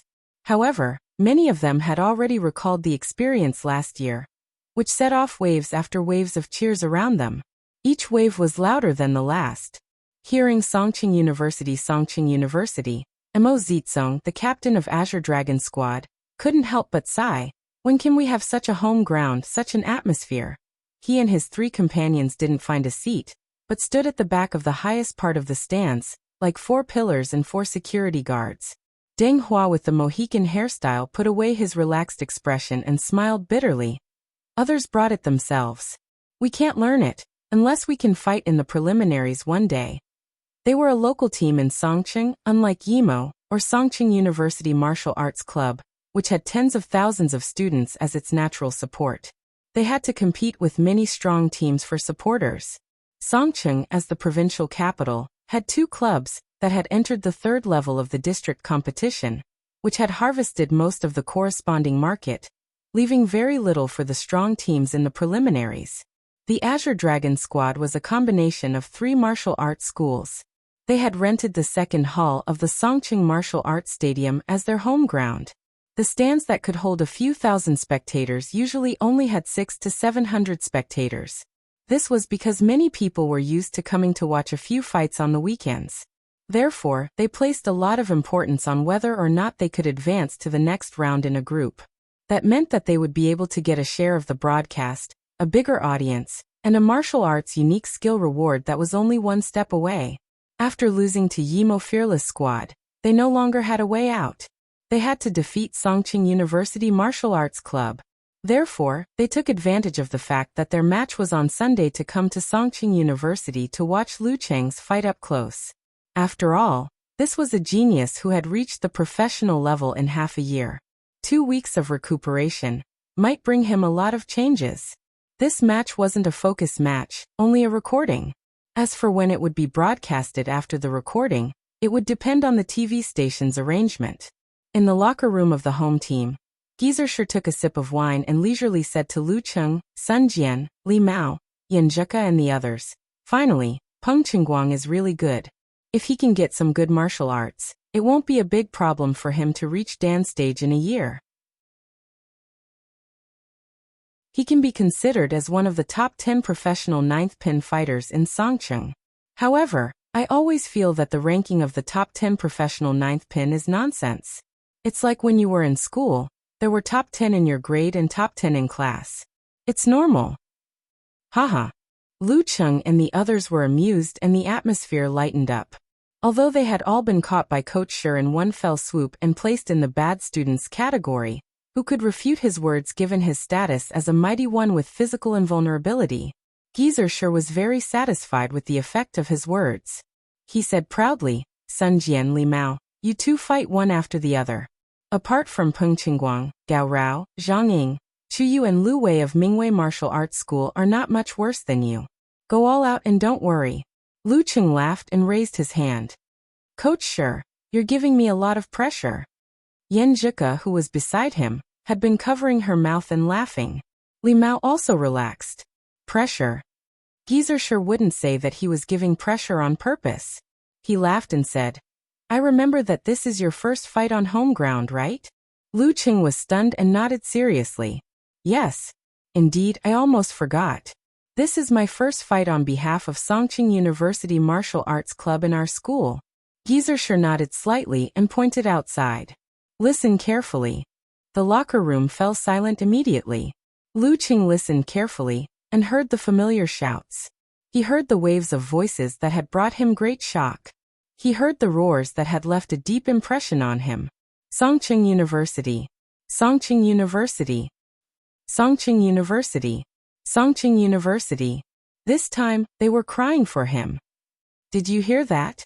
Gizershur asked with a smile. "Yes." Lu Cheng nodded hard. Gizershur chuckled and asked again, "Do you feel pressured?" "Yes." Lu Cheng didn't hide his slight trembling. His left hand felt Yenjika's delicate palm. Gizershur's expression suddenly became serious. He said in a low voice, "Do you want to win?" The shouts echoed in Lu Cheng's ears. Suddenly, his blood surged in his chest. He shouted loudly, "Brother Lu!" Yes. In the locker room of the away team, Peng Qingguang sat on a bench and looked at his junior brothers and sisters. He smiled slightly and said, "Why do you look like you've made a mistake?" He was wearing a dark gray martial arts suit and had a crew cut. His facial features were quite ordinary, but he had a calm temperament. He looked unusually capable. Zhang Ying, who had a baby face, bit her lower lip and said, "Senior brother, we always feel like we're a burden to you. After our master passed away, you were the one who supported the martial arts club and prevented us from returning to the orphanage. But we not only failed to repay you, but also caused you to fail again and again. For several years, we couldn't advance in the group stage and get the martial arts unique skill reward. Senior brother, if you were willing to join other teams, you would have gotten a good martial arts skill and advanced to the Dan stage long ago. We're so useless. We're only a burden." Gao Rao, who had long arms and legs, said a little self-deprecatingly.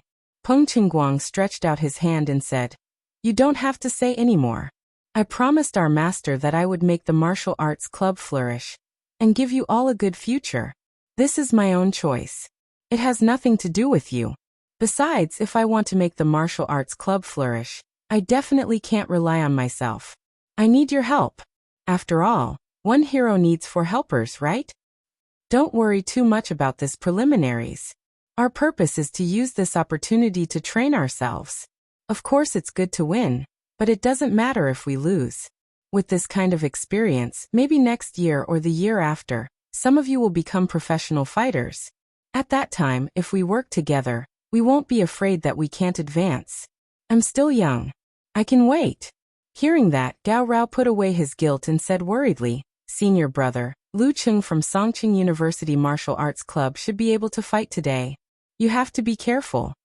Hearing this, Chu Yu, who was next to him, said, "Senior brother Gao, Lu Cheng is strong, but there's still a big gap between him and senior brother. It's said that his physical fitness has just reached the level of professional 9th pin. But he has mastered the mercurial balance and his physical strength is abnormal." Lu Wei was also a little worried. Peng Qingguang stopped the quarrel between his junior brothers and sisters and nodded with a smile. "Lu Cheng is indeed very strong. He's an enemy that we have to look up to. In front of such a strong opponent, I should be modest and say that I'll be happy if I win, but it's also worth it if I lose. But I can't say it." Speaking of this, he touched his left chest and said, "The more I face such a strong opponent, the more it beats, telling me." He stood up suddenly and said with a strong aura, "I want to win." After the arrangement, Geyser let Lu Cheng and the others move freely and wait for the fight. Lu Cheng wanted to close his eyes and rest for a while before warming up. But he saw Yin Zheka take out her phone and press the buttons quickly. Buzz. His phone in his pocket rang. He took it out and saw a message from the girl. She said with a pitiful voice, "I'm so angry." "What's wrong?" Lu Cheng said with an emoji touching the head. "I'm just kidding." Yen Zheka replied with a blushing emoji. "I'm just a little disappointed. I thought I would have a chance to fight today. I always feel that with the ability to pull the center of gravity and listening skill, I'm not much worse than senior brother Sun Jian and senior brother Li Mao." Squatting and drawing circles in the corner. "Am I too proud? Complacent?" If it was Kai Xiaoming who said this, Lu Cheng would definitely reply, "You're so full of yourself after winning one fight." But facing his girlfriend, he would definitely say something different. "You're between the level of amateur 2nd and 3rd pin. You're close to them, but you're still lacking in actual combat experience." Yes. I'll improve my actual combat experience in next week's amateur ranking event." Yen Zheka replied with an emoji with bright eyes. It was the first amateur ranking event of the year again. Lu Cheng unconsciously smiled again. "Which pin are you going to register for?" "Amateur 2nd pin. One must have a goal." Yen Zheka sent an emoji with a red scarf wrapped around her head. "Hey, I think I said something like that before, but at that time my goal was amateur 5th pin." Yeah. Lu Cheng also recalled the past. "I thought it was too bold to register for amateur 7th pin at that time. But now." Yen Zheka sent an emoji with tears streaming down her face. Without waiting for Lu Cheng's reply, she sent another message. Close your eyes and rest. Don't look at your phone. If you don't perform well, don't think about doing that this week. It was you who sent the message first. Lu Cheng criticized in his mind, and replied with a frightened emoji. Yes, Coach Yan. Seeing her boyfriend put down his phone and obediently closed his eyes to rest, Yen Zheka felt sweet in her heart. She was about to do the same, but suddenly found the door of the locker room opened and Lin Kei walked in. Cousin is so late today. She was surprised to see Lin Kei expressionlessly gesturing to her to look at her phone. Look at my phone? When Yen Zheka's eyes moved downwards, she felt the vibration of her phone and saw the message from Lin Quebec. Last week at Tiantong Taoist Temple. Not only Xie Tianke saw you and Lu Cheng, but also Uncle Xie. He mentioned it when he visited Grandpa this week. Your mother just called me and asked me if this was true. Yen Zheka's body suddenly trembled, and she felt as if her heart had stopped beating.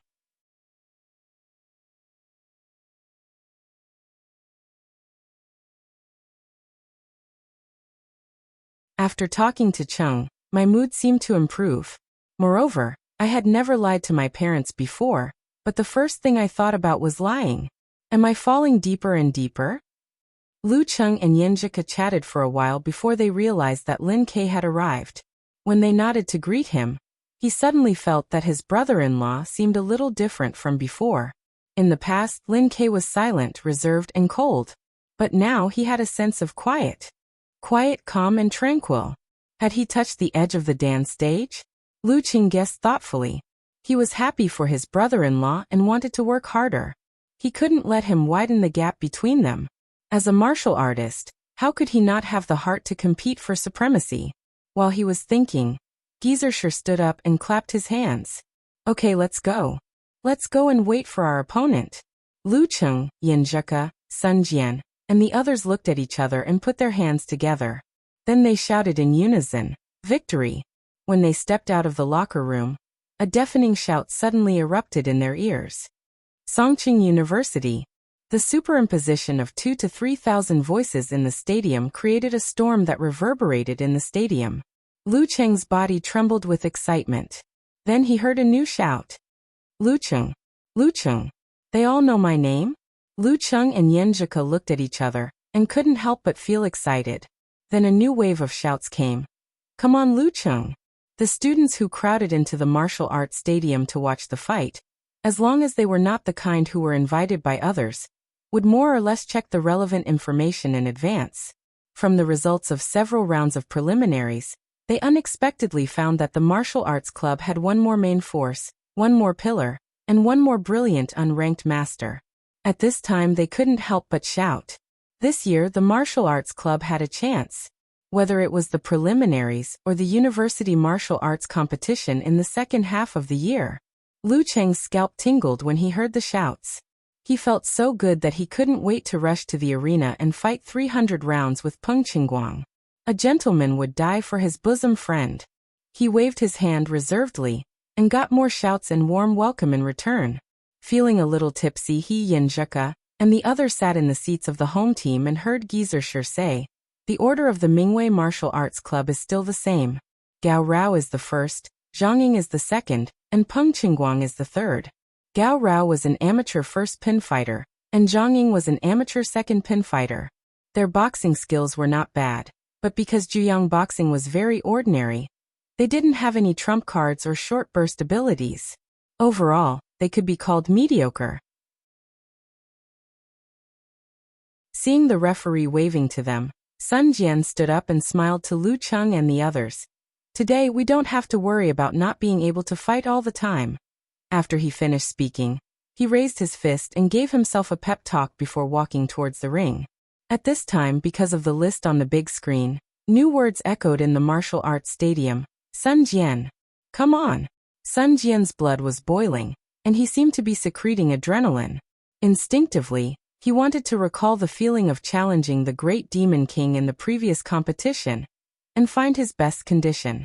However, some things would only erupt under certain circumstances. Now that he wanted to try again, time had passed, and it would be difficult to recreate it again. However, he was more barbaric and unreasonable than before.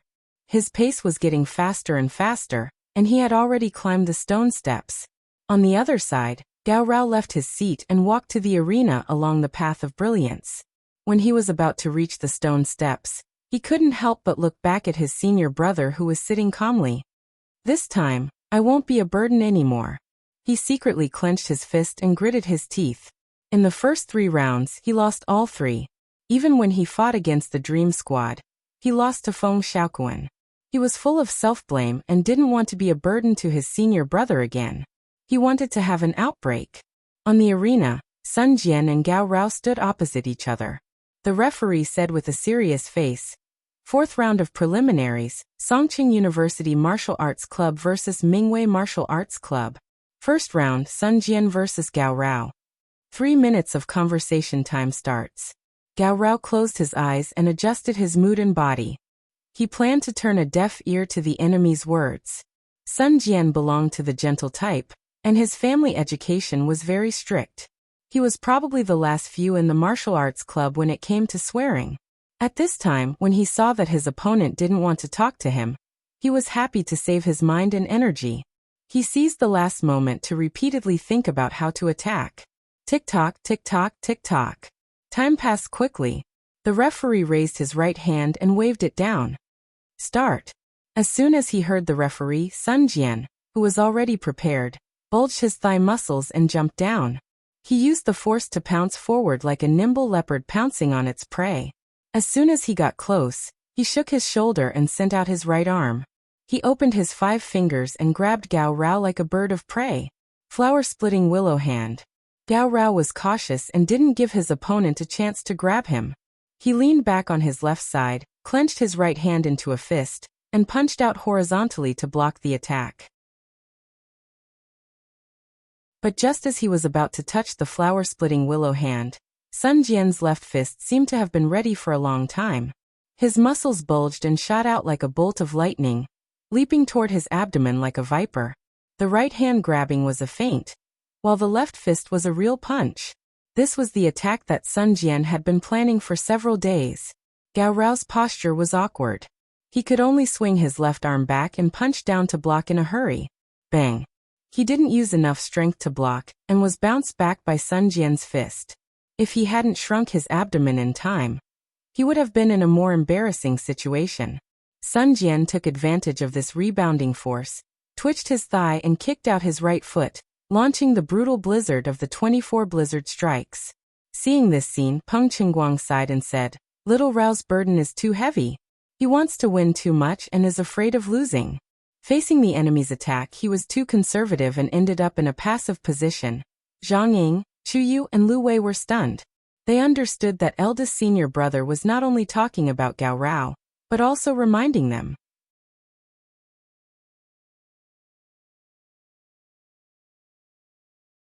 Chapter 166. Gao Rao blocked one blow after another in the arena. He felt that the more he blocked, the harder it was for him, while the more he fought, the fiercer his opponent became. It wasn't that he hadn't watched the competition videos of the Songqing University Martial Arts Club. It wasn't that he didn't know how terrifying his opponent's 24 blizzard strikes was. It wasn't that he didn't prepare for it, and didn't consider how to prevent his opponent from using his strength. It was just that he was in a hurry to defend himself. He didn't have the ability to use short bursts of strength. But now, Sun Jian had already started to gain momentum. Each punch was heavier than the previous one, and each kick was fiercer than the previous one. Gao Rao was on the verge of collapsing, and his strength was at a disadvantage. He could only focus on defense, and there was no chance for him to use short bursts of strength. If the Nine-Yang Fist was a better martial art, and had a burst of power similar to the modern cannon fist, or an unreasonable move like the bear form, Gao Rao would have been able to use it to meet force with force and forcefully interrupt his opponent's violent blizzard suppression. Unfortunately, the biggest characteristic of the Nine-Yang Fist was that it did not have any special characteristics. It had all kinds of hammering techniques, single whips, cannon fists, and leg techniques, but lacked the finishing touch. Can I only endure until his stamina can't keep up? But I'm afraid I can't hold on much longer. Facing Sun Jian's undersea blast and half-step crushing punch, Gao Rao was a little anxious. He couldn't wait to get out of the current situation. If he lost again, how could he face his eldest senior brother? To see his eldest senior brother who refused to join other forces in order to protect the name of the martial arts club. To see his eldest senior brother, who didn't want to become a disciple of a dance stage master. To see his eldest senior brother who protected him and others and never complained. I want to help him even in my dreams. I can't be a burden anymore. Gao Rao felt a strong desire to fight burning in his heart, and the urge to break out of the current situation. He couldn't hold it in anymore. He exerted strength in his back, bulged his thighs, and suddenly leaned his feet. As the force rebounded, he straightened his knees, tightened his thighs, sprung his spine, and rotated his waist and back, stirring all the muscles in his body, turning his right arm into a whistling steel whip. With a snap, he lashed out fiercely and firmly. This was perhaps the most powerful attack he could unleash. Sun Jian didn't show mercy. He sprung his back, and his body swung forward. Mixed with the borrowed strength, he blasted out a mountain blast punch. Bang! With a dull explosion, Gao Rao, whose strength was already at a disadvantage, swayed his body and barely managed to maintain his center of gravity. At this time, he saw Sun Jian take half a step back, as if he was about to stumble and fall. Could it be that he only had an empty frame and his lower body was unstable? Gao Rao was overjoyed. Just as he was about to stabilize his center of gravity and switch from defense to offense, Sun Jian's stomp made him seem like a spring or a stray bullet. After a quick collision with the ground, he suddenly rebounded forward. His speed was so fast that Gao Rao only had time to hurriedly raise his arms. Catapult technique. Sun Jian had just closed in on Gao Rao's body when he opened his right hand. His 5 fingers were like sharp teeth and fierce claws as he ruthlessly grabbed the enemy's arm. Just as Gao Rao was about to shake off his arm, Sun Jian stepped on the ground again and leaped forward. He flashed past Gao Rao's stance and appeared behind him. Then he turned around and grabbed both of Gao Rao's arms. With a twist, a lift, and a scissor, Sun Jian completed the capture. At the same time, he raised his right foot and kicked the bend of Gao Rao's knee. Gao Rao's attempt to turn the tables was abruptly stopped. He could no longer stand steadily and fell on one knee. Until now, Gao Rao suddenly came to his senses and realized that he had fallen into Sun Jian's trap. The referee beside him raised his right hand and loudly announced the result. First round, Sun Jian wins. Gao Rao's mind buzzed. His heart was full of annoyance and confusion. Lost. I lost again? Did I drag senior brother down again? When Sun Jian let go of his hand, he stood up shakily and walked out of the arena in a daze. Sure enough, this was not a cartoon. You couldn't win just because you had the reason and belief to win. You couldn't defeat a strong enemy just by recalling the past and shouting in your heart. Sun Jian was not interested in the enemy's thoughts or emotions. After the expected trap succeeded, he was overflowing with joy and satisfaction. The taste of victory was indeed wonderful, so was the hot blood of every punch. He turned around and waved his fist at the seats of Songqing University Martial Arts Club and the audience in the stands. Lu Cheng and the others smiled and applauded. The audience responded with warm cheers. Sun Jian. In the warm atmosphere, Gao Rao walked back to the guest team's seat. He almost didn't dare to raise his head and face senior brother, junior brothers and junior sisters. The front part was too tight, and the back part was too rushed. Peng Qingguang was neither disappointed nor angry. He simply commented, "Go back and think about it carefully. After you digest and absorb the combat experience of this preliminaries, you have a great chance to go further." Hearing eldest senior brother's consolation and encouragement, and feeling how indifferent he was about his failure, Gao Rao felt even more upset. He wished that eldest senior brother could scold him and give him a few slaps. Only then would he feel better, and the guilt and self-blame in his heart would dissipate a little. Senior brother, I'm not a kid anymore. He really wanted to shout back like this. Peng Qingguang looked at Zhang Ying, who was standing beside him, and whispered, "Take the initiative. Don't let him mess up your rhythm. Don't let him get the chance to close in on you. Also, stay calm and don't rush. He's a smart opponent and is good at setting traps." Zhang Ying nodded, and remembered senior brother's words. She turned around and walked to the arena, her eyes fixed on Sun Jian. Well, in conclusion, this is a refined scum. Her hair was tied up and her ponytail was swinging. With her baby face, people would believe that she was still in high school. After standing in front of Sun Jian, she took a deep breath and told herself to calm down. Second round, start. The referee didn't give them time to adjust. Gao Rao was a fighter of amateur first pin. It seemed easy for Sun Jian to defeat him, but in fact it wasn't easy. If he hadn't made his opponent fall into a passive position at the beginning and used 24 blizzard strikes, the winner would have been uncertain. After going through such a fierce battle, and the fact that 24 blizzard strikes was a particularly exhausting fighting style, one could imagine Sun Jian's condition. He only had one thought at this time, and that was to force his opponent to meet force with force and create an opportunity for Li Mao behind him. Bang! After the start sound, he stepped forward. His right arm shook and turned into a long spear. With the momentum of exploding the air, he stabbed at Zhang Ying. Zhang Ying had been prepared. Her right foot slipped and dodged to the side, trying to fight steadily. As soon as she came to the side of her opponent, she tightened her thigh muscles and drove her knee to pull out a whip kick that tore the wind. Sun Jian took a deep breath, twisted his waist and back, tightened his trousers, and fiercely kicked out his left leg from the side. Bang! After the two collided, Zhang Ying took advantage of the rebound force and tiptoed to change her position again. She started to attack again, and controlled the rhythm of the game. Bang bang bang. Bang bang bang. The two kept fighting and separating. Zhang Ying didn't give Sun Jian a chance to use 24 blizzard strikes in close combat. She grasped the trick of moving away as soon as she touched him. After a series of collisions, she found another opportunity. She blocked and pulled with her left hand and punched with her right fist. Bang! Sun Jian's right hand turned into a hammer and went straight down to block this punch. His body was shaking. Was he at his limit? Was his strength reduced to this extent? Zhang Ying was shocked and was about to take advantage of the situation to attack fiercely. However, the words of eldest senior brother suddenly echoed in her mind.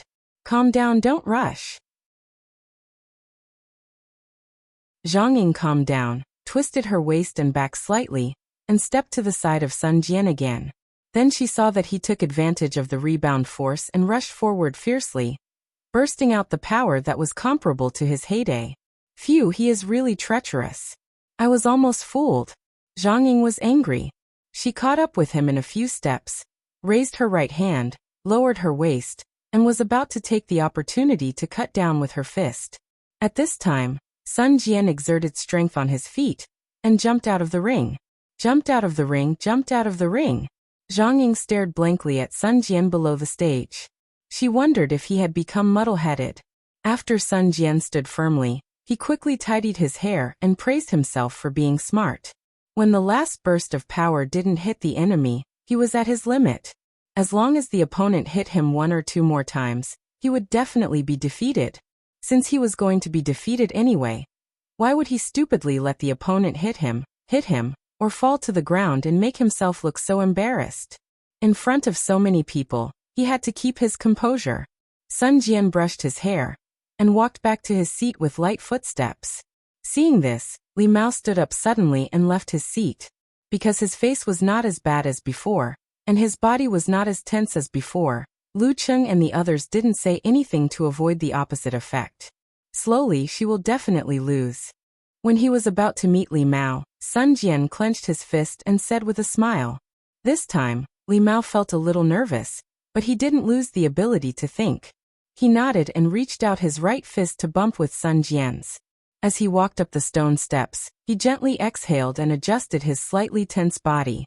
Just like what Cheng and the others said, when he removed the burden, his nervousness would gradually decrease with the number of fights. It was not a terminal illness that couldn't be overcome. My body is still a little stiff. If I respond passively later, it will be easy to cause problems. So it's better to take the initiative and take the initiative. After I get through the difficulties at the beginning, I can really enter the competition state. Li Mao silently said, take the initiative, and came to the opposite of Zhang Ying. Compared to before, he was quite satisfied with his current state. At least his mind was not close to blank. Zhang Ying seized the time to adjust her breath and recover her strength. She had just calmed down and played a guerrilla fight, which prolonged the competition time and consumed a lot of energy.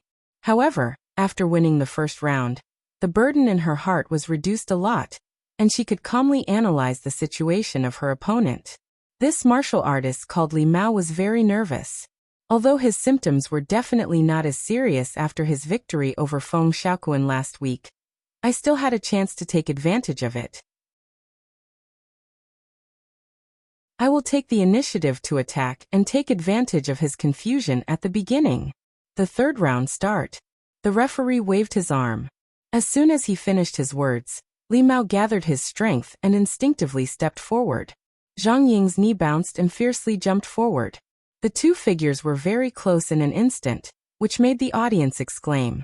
At this distance, with this kind of inertia, it was already too late for anyone to dodge or retreat. Their pupils contracted at the same time.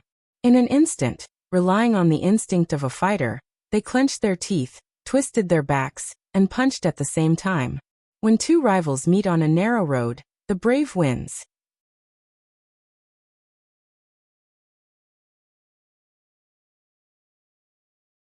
Chapter 167. Both Li Mao and Zhang Ying summoned their courage without any hesitation. They both stomped on the ground, twisted their waist and swung their arms, and threw out the same blast punch. Bang! When the two fists collided, it was as if they were frozen in midair. Immediately after, Li Mao's body swayed backward, while Zhang Ying took half a step back. Only then did she manage to stabilize her body. Both of them were of amateur second pin. As a woman, she was at a disadvantage in terms of strength after a fierce fight.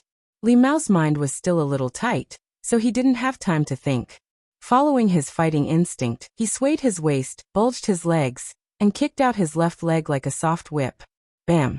His left leg straightened quickly, exploding the air. Zhang Ying didn't have time to dodge. She gritted her teeth, tightened her feet, and kicked back. Bang! The two legs hit each other, swayed, and took a step back. Li Mao's mind was full of the idea of attacking first. Without any adjustment, he pounced forward again, bulged his muscles, swung his right arm, and hammered like a war drum. Again. Zhang Ying's eyes narrowed, and she regretted her previous decision. But now she had no better choice but to fight hard. She stomped on the ground with her right foot, pulled back her arm, clenched her fist, and shook the wind like a cannonball. Bang! Another muffled sound. Zhang Ying couldn't withstand her opponent's strength. Her right arm was swung away, and her upper body fell back, losing her center of gravity. Li Mao, on the other hand, only swayed and was about to attack again. In a flash, Zhang Ying suddenly thought of the competition video she studied a few days ago, and a picture flashed in her mind. She could try this. Anyway, it couldn't be worse. She clenched her teeth and gave up trying to stabilize her center of gravity and force in a hurry. She leaned forward and bent her waist, but her right leg suddenly bounced up, turned into a straight whip, and unexpectedly whipped Li Mao. Iron Bridge, Dragon Turning Over. This was a move Zhang Ying learned from watching Lu Cheng's fighting video. Before reaching the high-ranked Dan stage, there wouldn't be any complicated feints or changes in the moves. This was because the speed and control ability of low-ranked martial artists couldn't accomplish these at all. It would only make the moves look fancy and impractical, and it would only be for show. Therefore, the core of the martial arts in these few stages was visualization, force exertion techniques, and routines to train different muscles. It was something that couldn't be learned from watching videos or watching fights. Of course, some moves and techniques couldn't be hidden from others. After watching a few replays, one would be able to figure it out. For example, the trick to take a step back when colliding with the opponent and Lu Cheng's Iron Bridge Dragon Flip. In terms of movement, this move was simple and clear. The difficult part was whether one had the ability to control their own center of gravity. Being able to understand it did not mean that one could learn it. Of course, Zhang Ying wasn't as good as Lu Cheng in this aspect, but she didn't expect to be able to stabilize her center of gravity and borrow the force to rise again. She was purely relying on the advantage of a girl's flexibility to seek chaos in defeat and obstruct the enemy. Li Mao did not expect that the enemy would respond in this way. His left hand lashed out like a whip, taking advantage of the situation to launch an attack.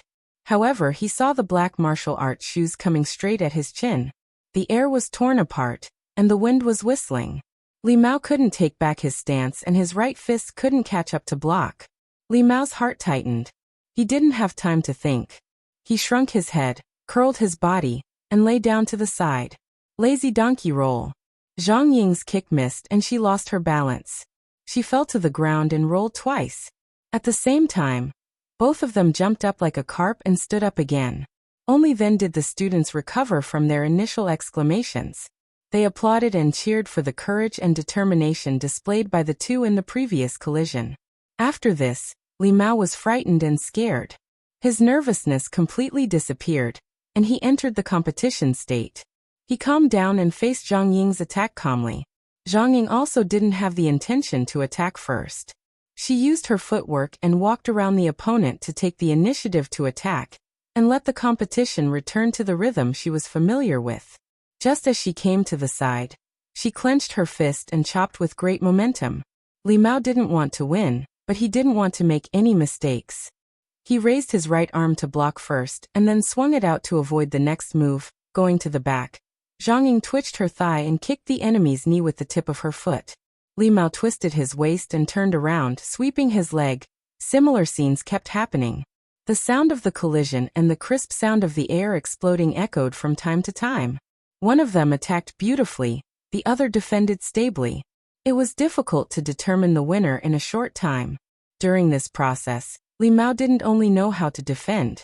He himself was not a heavy and inflexible style. Once he seized the opportunity, he would take a few steps forward and counterattack to relieve the pressure of the passive defense. As time passed, he suddenly heard Zhang Ying's breathing become heavier, and her flexible footwork seemed to be a little slower. Did her physical strength drop to the level of qualitative change? Li Mao's heart moved, but he didn't immediately counterattack because he was too anxious in the last round. As soon as he noticed that Feng Xiaoquan was close to his limit, he attacked fiercely. As a result, he was almost defeated by the opponent's tiger and crane attack. The lesson was not far away.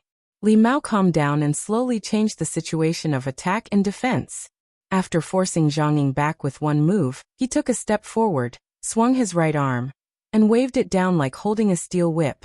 Crack! Zhang Ying's footwork was not messed up. Her right arm crossed in front of her chest and hammered in the opposite direction to block the whip. However, when the two of them collided, Li Mao could clearly feel her weakness. Hence, he did not show her any mercy. He swung his arms, making them look like two steel whips. As his body leaned forward, he alternated between swinging them down crazily. The slapping sounds were endless. Zhang Ying gritted her teeth, held her breath and blocked a few times. Finally, she couldn't resist and was pulled away from her stance. She was about to be hit in the body. At this time, the referee next to him stretched out his hand and put it on Li Mao's shoulder. With a shake and a press, he dispersed his strength. The third round, Li Mao wins. With the referee's announcement, the audience in the stands responded with warm applause. They cheered for Li Mao, and also showed respect to a girl who could fight to this extent. At the same time, some students whispered to each other, discussing whether Li Mao's last few moves were the legendary tortoise fist. But Li Mao didn't care about this. Even if his posture was ugly, it was good enough to win the game. This is the second victory I've won on behalf of Songqing University Martial Arts Club. He gasped and thought in ecstasy. Suddenly, an idea came to his mind. Martial arts is so interesting. Zhang Ying heaved a sigh of relief and looked a little disappointed. She still wanted to defeat Li Mao so that her senior brother could face Lu Cheng in his most complete state. As for exhausting Lu Cheng, she had already given up the idea after witnessing Lu Cheng's abnormal stamina in 3 consecutive battles. Forget it. With senior brother's strength, defeating Li Mao is just a piece of cake. It won't affect his duel with Lu Cheng. With a change of mind, she walked down the ring in a good mood, and went to meet her eldest senior brother. You fought very well. Peng Qingguang was not stingy with his praise. Hearing this, Zhang Ying was first overjoyed, then inexplicably touched. Her eyes reddened, and she almost shed tears. The words she had prepared turned into 3 words in a low voice. Eldest senior brother. Senior brother. I'm so happy to be able to help you. Peng Chingguang smiled and said confidently without showing off. Go back. Leave the rest to me. After giving each other a high five, he walked along the road, stepped on the stone steps, and stepped into the arena. Looking at the famous 9th pin master, Li Mao suddenly felt a little nervous, not because of nervousness, but because it was the first time he faced a professional fighter. Don't panic. I just want to exhaust him a few moves. What's there to be afraid of? Li Mao calmed down and stared at Peng Chingguang in his posture. This 9th pin master is much more mature than his actual age. The audience cheered for Li Mao again. At the same time, they didn't expect Li Mao to be invincible after a fierce battle. They only thought that with the gap of 2 pins, he should be able to exhaust some of Lu Cheng's strength and create an advantage for Lu Cheng. Li Mao! Li Mao! As the shouts echoed, the referee waved his right hand. The 4th round start. Li Mao didn't dare to fight with a professional 9th pin master. He moved forward with the snake steps and slid to the side of Peng Chingguang. He clenched his fist and hit his opponent with chopping force. Peng Chingguang stood steadily and didn't rush to attack. At this time, his right foot suddenly stepped toward Li Mao from the side. He raised his right arm and blocked Li Mao's chopping force easily. Because of this clever step, his body was in front of his opponent. At this time, all the muscles on Peng Chingguang's back seemed to be connected, shaking like a big snake. He raised his right arm and followed it up with an elbow strike. Bang! Li Mao hurriedly used his left palm to block, but immediately felt a majestic force coming towards him. Peng Chingguang had forcefully slammed his palm into his chest. He felt stuffy and lost his center of gravity, falling backward. Peng Chingguang took advantage of the momentum from the elbow strike and quickly shot out his forearm to grab Li Mao's collar like a gust of wind. Using his skillful strength, he helped Li Mao regain his balance.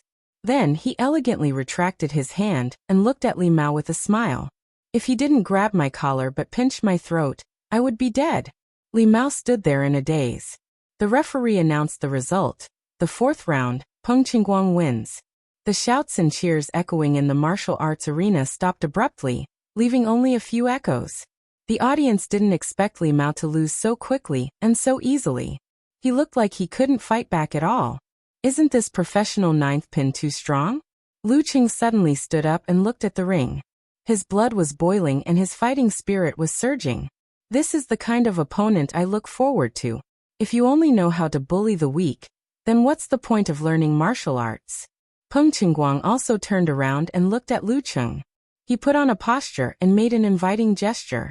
When the 4 eyes met, sparks and electric currents seemed to be ignited in the air. The 4 fighters of the Azure Dragon squad suddenly held their breath, as if they felt the turbulent waves between Lu Cheng and Peng Chingguang. Lin Ke took a deep breath and showed a rare look of regret. He only regretted that his injury hadn't healed yet.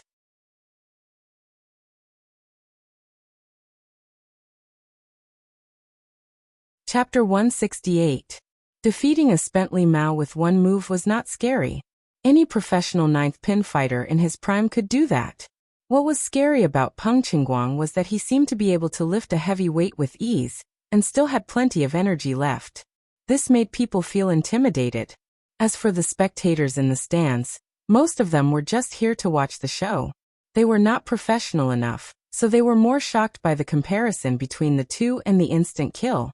Li Mao had just fought with Zhang Ying as if Mars had collided with Earth, and he had fiercely won the battle, but in the blink of an eye, he was defeated by someone in one move. If it were anyone who did not understand the difference between the lower ranks, they would inevitably be shocked and lose their voice, unable to recover for a while. In the rare silence of today's competition, Lu Cheng and Yan Zhika looked at each other, high-fived, and walked toward the arena. During this process, he saw Li Mao come back in a daze, as if he was shocked. He heard the scattered cheers around him, which revealed some indescribable depression. In such an environment, Lu Cheng vaguely felt that Peng Chingguang had the upper hand. He hadn't shown his real strength yet, hadn't won a victory that was enough to silence the audience. How could he have controlled the situation? In the seats of Songqing University Martial Arts Club, Sun Jian and others also smelled the strangeness in the air and felt the atmosphere that shouldn't be there. Yen Zhuka, who was wearing a white martial arts suit with black edges, suddenly stood up, put her hands around her mouth, and shouted softly but loudly, "Come on, Lu Cheng!" The voice broke the silence. Yen Zhuka suddenly sobered up and sat down in a graceful posture. She ignored the gazes of the onlookers and acted as if she had done nothing. "Come on, Lu Cheng." The familiar voice engraved in his mind warmed Lu Cheng's heart. He looked back with a smile, only to see Yen Zhuka sitting in the same seat, looking at him innocently with her big black and white eyes. She smiled and clenched her fist, waving it delicately as if to say, "I'm quiet, I'm well-behaved. That crazy woman just now is not me." While Lu Cheng couldn't help but laugh, the spectators on both sides of the stands were awakened. Shouts of "Come on, Lu Cheng!" followed one after another. At first, it was noisy and disorderly, but then it gradually became orderly and finally turned into shouts that echoed around the martial arts arena. "Come on, Lu Cheng!" At this moment, Lu Cheng felt like he was a man with his own background. Surrounded and cheered by the crowd, he walked towards the ring step by step. When he passed by Li Mao, he nodded slightly, clenched his fist, and extended it. "You played very well." Li Mao clenched his fists and bumped them together. "I believe you can win." The two of them brushed past each other. Lu Cheng climbed up the stone steps and calmly walked forward under Peng Qingguang's gaze. Amidst the waves of cheers, each louder than the last, he stood in front of the enemy. "This is my territory and I call the shots." The referee did not give the two commanders a chance to speak. He raised his right hand and said, "The final round begins." As soon as he finished speaking, Lu Cheng, who had already adjusted his body condition, swayed his center of gravity, drew an arc in the air and pounced on his opponent without warning. At the same time, Peng Qingguang's thigh muscles swelled and squirmed as if they had a life of their own. With a spring and a shake, he changed from a standstill to a high speed. He rushed towards Lu Cheng's original position, as if he wanted to catch his opponent off guard and prevent him from using the skill of mercurial balance. With a dash and a flash, Lu Cheng came to Peng Qingguang's side. He bent his body slightly, stepped on the ground, and suddenly launched a seabed cannon straight at his opponent's waist. This was similar to his previous performance when he used mercurial balance to fight strong opponents, but in essence, it was completely different. This was not seabed cannon, but seabed quake. And Lu Cheng had already quietly lowered his center of gravity, intending to use all his strength in this attack. Rumble. His mind was filled with thunderclouds, the dark sound reverberated, and the fascia and muscles of his arms and shoulders were tight. Peng Qingguang had just steadied himself when he was faced with such a blow. He had no time to do a side kick, so he had to explode the strength in his shoulders, waved his right arm, and raised his fist like a hammer. Bang! As soon as the two collided, Lu Cheng's compressed strength exploded, like detonating a cannonball. The first strike of Thunder Roar Zen. Boom! Peng Qingguang's mind suddenly buzzed, and he felt like he had hit a landmine. The violent vibration started from his right fist and quickly spread to his whole body, shaking his skin, muscles, fascia, and bones, rolling his qi and blood, and affecting his internal organs. Tremor punch? Lu Cheng has mastered tremor punch? He felt so uncomfortable that he wanted to vomit, and even his strength seemed to become difficult. But he knew that victory was at hand, so he quickly gathered his spirit, contracted his body slightly, and then immediately opened it, and his feet fiercely touched the ground. Crack! With his feet as the round point, thin crisscrossing cracks appeared on the ground, forming a spider web. And with this rebound, the muscles of Peng Qingguang's calves, thighs, back, abdomen, chest, arms, and shoulders suddenly came to life, turning into ferocious flood dragons, propping up his clothes and exploding them. Following that, he twisted his waist and back, twisting this force into one and sending out a fierce swing force. Lu Cheng had succeeded in his punch and was about to win the game, but suddenly he felt that Peng Qingguang in front of him had turned into an erupting volcano, and his whole body was gushing with terrible strength. Then he was involuntarily thrown out and lost his balance. What a terrifying outburst! Lu Cheng's heart tightened as he quickly adjusted his muscles. When the first step landed, he had basically regained his balance. However, he didn't stop there. Instead, he took 2 more steps, accumulating strength with each step. He was waiting for Peng Qingguang's pursuit, so that he could give him a counterattack. After 2 steps, Lu Qing had turned around and found that Peng Qingguang was still standing there, exhaling a long breath, and didn't take the opportunity to attack. He suddenly realized that Peng Qingguang didn't feel good under his Thunder Roar Zen, and maybe he had just stabilized his qi and blood. He didn't chase, not because he didn't want to, but because he couldn't. Their eyes met again, and they shouted at the same time. Good. They cheered for their own performance, and also for the enemy's strength. In the stands, Kai Zongming, Qiu Zhigao, Zhao Chong and other roommates had already arrived, as Lu Cheng's friends and relatives. They were watching the big screen attentively, and they gasped because of the collision just now. In the previous attack, Lu Cheng's Thunder Roar Zen was aimed directly at the enemy, and its power was not shown at all. It was far less terrifying than Peng Qingguang's throwing of his opponent by stepping on the green bricks, wriggling his muscles, and throwing his opponent, which made them frightened for a moment. Talker, Cheng's opponent seems to be very strong, Zhang Jingye said with a toothache. Kai Zongming was also worried, but he looked calm on the surface. No matter how strong he is, can he be stronger than an 8th pin in the dance stage? But last time it was Lin Ke who attacked first. Qiu Zhigao subconsciously retorted. Kai Zongming laughed and said, but Peng Qingguang is not in the dance stage. He just stepped on a few green stones, right? Cheng can do the same. Besides, it's normal to lose a few challenge tournaments. Who hasn't lost in the Dragon King and Warrior Sage? There are so many modern competitions. Who can guarantee that he will only meet an enemy who is only a little stronger than himself?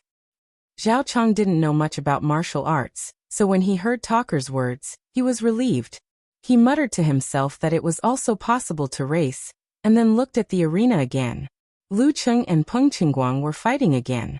This time he shook his center of gravity and flashed to the left side of his opponent. He planned to make a feint attack to trick his opponent into attacking first, while he flashed to the back of his opponent in advance and took the opportunity to attack with Thunder Roar Zen. He shook his right arm as if he was going to attack, but his center of gravity swayed, and he flashed to the back of Peng Qingguang like a ghost. However, during this process, Peng Qingguang didn't move at all, as if he had seen through his trick.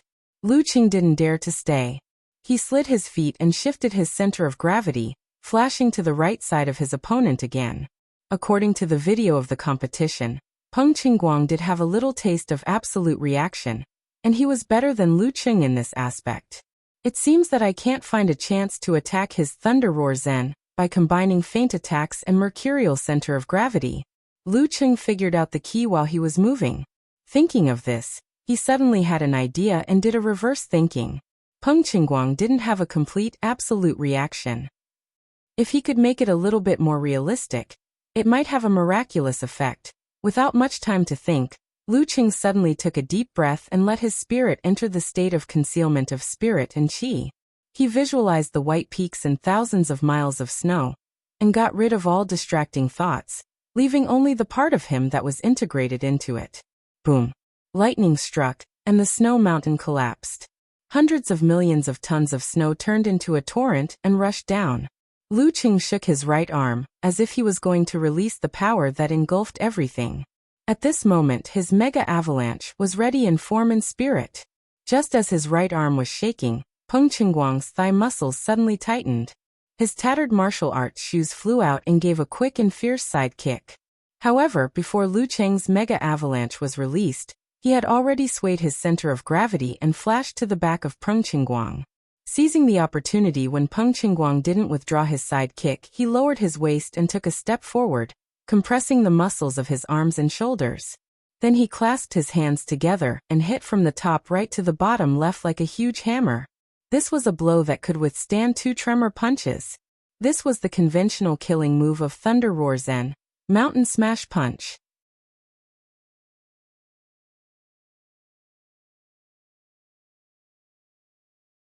Chapter 169. Lu Qing was like a giant in myths and legends. He swung a sledgehammer and smashed it down from the top. He looked condescending and full of strength.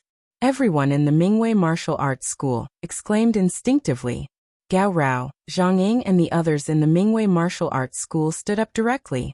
They had just witnessed Big Brother throw Lu Qing out with all his strength, which made him lose his center of gravity temporarily.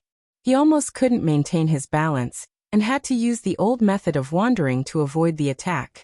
However, in less than a minute, the situation took a turn for the worse. Big Brother was deceived by the feint, and was caught by the enemy. He was about to face an attack that was hard to defend against. How could this happen? Big Brother was close to absolute reaction, and was not afraid of sneak attacks or feints. They couldn't understand what was happening in the arena. They only felt that their dream had turned into a nightmare. They subconsciously clenched their fists and tightened their bodies, looking at the arena with worry and hope. Not only did they not understand, but the 4 professional 9th pin fighters of Azure Dragon Squad were also confused. They couldn't understand the response of the 2 in the arena. Others only knew that Lu Qing relied on mercurial balance to avoid the attack and look for an opportunity. However, they could see that it was actually Peng Qingguang who was worried about a head-on collision. Facing Lu Cheng's attack, he didn't dodge first and then counterattacked. He relied on his vision, knowledge and judgment to seize the opportunity and attack the opponent's vital points directly, forcing the opponent to give up the idea of a head-on collision. How could Peng Qingguang be afraid of a head-on collision with Lu Qing? Didn't he just crush the green bricks and throw Lu Qing out of the room? In terms of strength, speed, agility, skills, experience and style, he shouldn't be afraid. Several fighters of Azure Dragon Squad looked at each other and vaguely felt that something was wrong. What was Peng Qingguang, who had beaten them so badly, afraid of? After he flung Lu Qing out, why didn't he take the opportunity to attack and kill him? At this moment, Lu Qing had completely forgotten the changes around him. He couldn't hear the exclamations of the audience and the cheers after they woke up. His eyes and ears were only focused on Peng Qingguang's every move. He clasped his hands together and swung down fiercely with the momentum of, "I swear I won't stop until I break this mountain." If Peng Qingguang used the scorpion swings its tail, then he would use the mountain smash quake to block his kick. After all, the thunder roars in only required contact, and there was no rule on where the contact had to be. Once the force of the explosion was released, the resulting shockwave would be almost the same as hitting a vital point. If Peng Qingguang gave up his stance and rolled forward to avoid the attack, then he would withdraw his strength in time and catch up with him in large strides. He would seize the opportunity when Peng Qingguang was unable to support himself and could not use his strength to secure the victory. The subsequent changes flashed through Lu Cheng's mind. He swung the sledgehammer even more resolutely. At this moment, Peng Qingguang didn't completely withdraw his right leg from the side kick. Instead, he took the opportunity to shrink his neck and jump to the right. Lu Cheng's mountain smash punch, which was aimed at his right shoulder, turned into an attack on his left shoulder. As soon as his right foot touched the ground, he suddenly lowered his center of gravity and lowered his waist into a sitting position. His body seemed to curl up subtly. His strength and chi and blood seemed to condense at one point in his dantian. Then that point suddenly burst out and gushed out. As Peng Qingguang's body opened, the force rushed to his shoulder. Peng Qingguang stepped on the ground and his shoulder exploded. All the muscles in his body bulged. He took the initiative to raise his shoulder to meet Lu Cheng's mountain smash. Bam! The moment the two came into contact, Lu Cheng exploded the thunderclouds in his mind and opened up the tightened muscles, creating a violent vibration like the bombardment of cannonballs. At the same time, Peng Qingguang quickly turned his back and shook his shoulders. Bam! Peng Qingguang's 2 tattered martial arts shoes opened and turned into butterflies fluttering above the cracks on the ground. Lu Cheng was like a kite with a broken string. He was thrown out of the air and fell a few meters away. Peng Qingguang barely blocked the killing move of Thunder Roar Zen in this desperate situation with only a simple sitting position. But he didn't feel good. His joints, fascias, and muscles were visibly trembling. His chi and blood were rolling crazily. His internal organs were shaking. Every part of his body was buzzing and trembling. He was out of control. Lu Cheng just landed on the ground and took a few steps forward. He was adjusting his muscles and recovering his center of gravity He was also accumulating strength. Bam! He stepped on a green brick with his right foot and turned around. Like a fierce eagle, he pounced on Peng Qingguang again. He wanted to seize the opportunity when Peng Qingguang hadn't fully recovered from the violent vibration and give him another thunder roar zen. Kill him while he's down. Lu Cheng pounced on Peng Qingguang for a few meters. He tightened the muscles of his right arm and swayed his back. He shook the fascias of his torso and was about to launch a powerful mountain blast punch. The third strike of Thunder Roar Zen. Peng Qingguang's body hadn't fully recovered from the vibration. He didn't dare to block it directly. He stepped on the ground with his bare foot and swept backward. He landed a few meters away steadily. Lu Qing didn't show any mercy. He stepped forward with his left foot and broke the green brick. With the help of the rebound, he pounced on Peng Qingguang again. His right hand was ready to launch the tremor punch.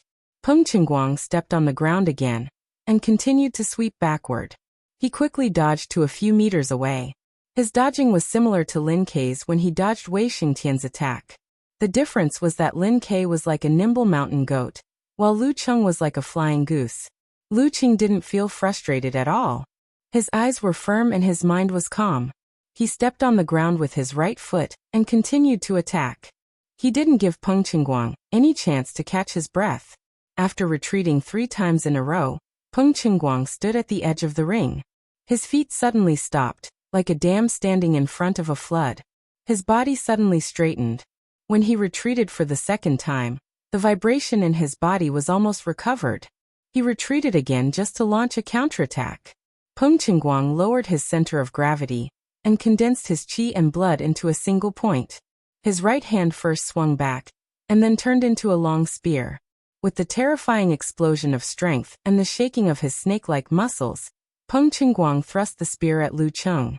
Lu Cheng, who had exhausted his momentum. Lu Cheng didn't dodge at all.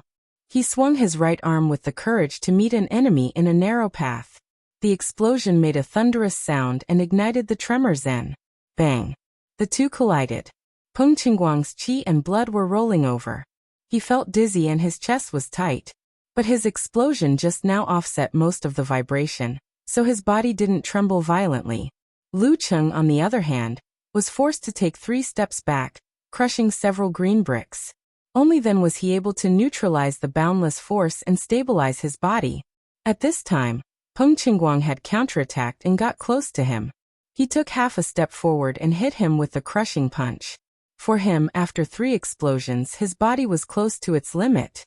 If he was hit by 2 or 3 more tremor punches, he wouldn't be able to withstand it. Moreover, his opponent had prepared a feint attack, so he couldn't judge in advance. He had to rely on his eyes, ears, and other senses to help identify. In this way, it would be difficult for him to attack back. He would always try to win the vital points and force his opponent to give up. Therefore, he had to get close to his opponent. He had to fight at close range and not give his opponent a chance to compress his muscles and use the tremor punch. Bang! Lu Cheng stabilized in time and swung his fist down to block Peng Qingguang's crushing punch. But Peng Qingguang leaned on his left foot and slightly leaned his body, followed by an elbow attack. Lu Cheng had to give up the idea of borrowing strength. He exploded the strength of his left shoulder and blocked with his hand. Bang! Bang! Bang! Bang! The two people kept colliding in the small space.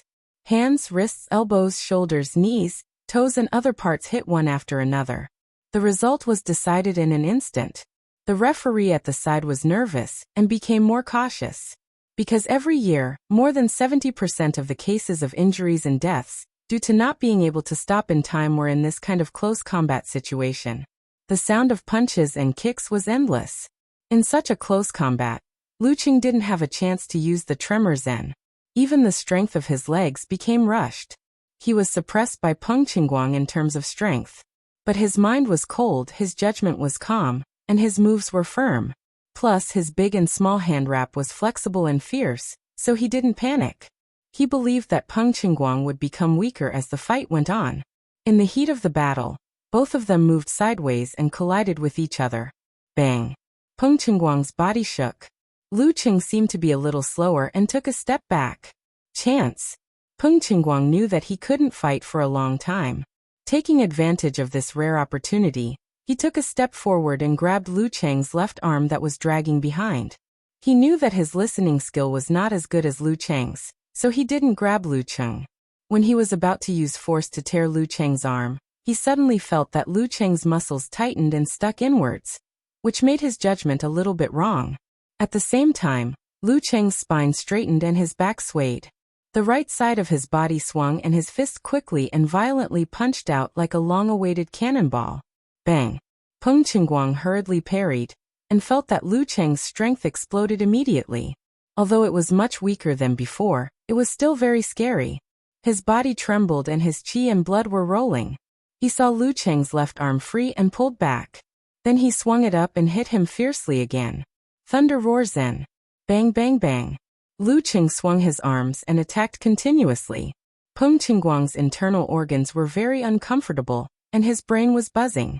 Seeing this, Mo Zitsong, the captain of Azure Dragon Squad, suddenly realized something and blurted out, "Tremor Punch! Lu Cheng has mastered Tremor Punch." No wonder Peng Qingguang wanted to avoid a head-on fight. No wonder he didn't seize the opportunity to attack before. Tremor Punch? Deng Hua and the other two fighters whispered in surprise. At this moment, Lu Cheng swung his right arm again and tightened his muscles. In the thunder reverberating in his brain, he unreasonably hammered down. Thunder roars and hit again. Bang! Peng Qingguang barely parried. His body swayed, and his eyes were full of dizziness. He was like a person who was born with impaired hearing and went on a roller coaster ride. Lu Cheng shook his left arm like a spear and stopped at Peng Qingguang's throat. Peng Qingguang couldn't even raise his hands. The referee heaved a sigh of relief and announced loudly, "The final round, Lu Cheng wins." Lu Cheng also heaved a sigh of relief and smiled sincerely. "You're very good. I almost lost." If Peng Qingguang had better martial arts, not to mention the Thunder Roar Zen and the Meteor Force, even the Mega Avalanche would be able to defeat him. Peng Qingguang's brain was buzzing and his body was very uncomfortable. He only saw Lu Cheng's mouth open and close but couldn't hear clearly. It was rare that he didn't show his maturity and answered blankly, "What?" You're tuning in to the Journey of the Soul YouTube channel. Don't forget to subscribe and join us on this journey to catch the most captivating stories.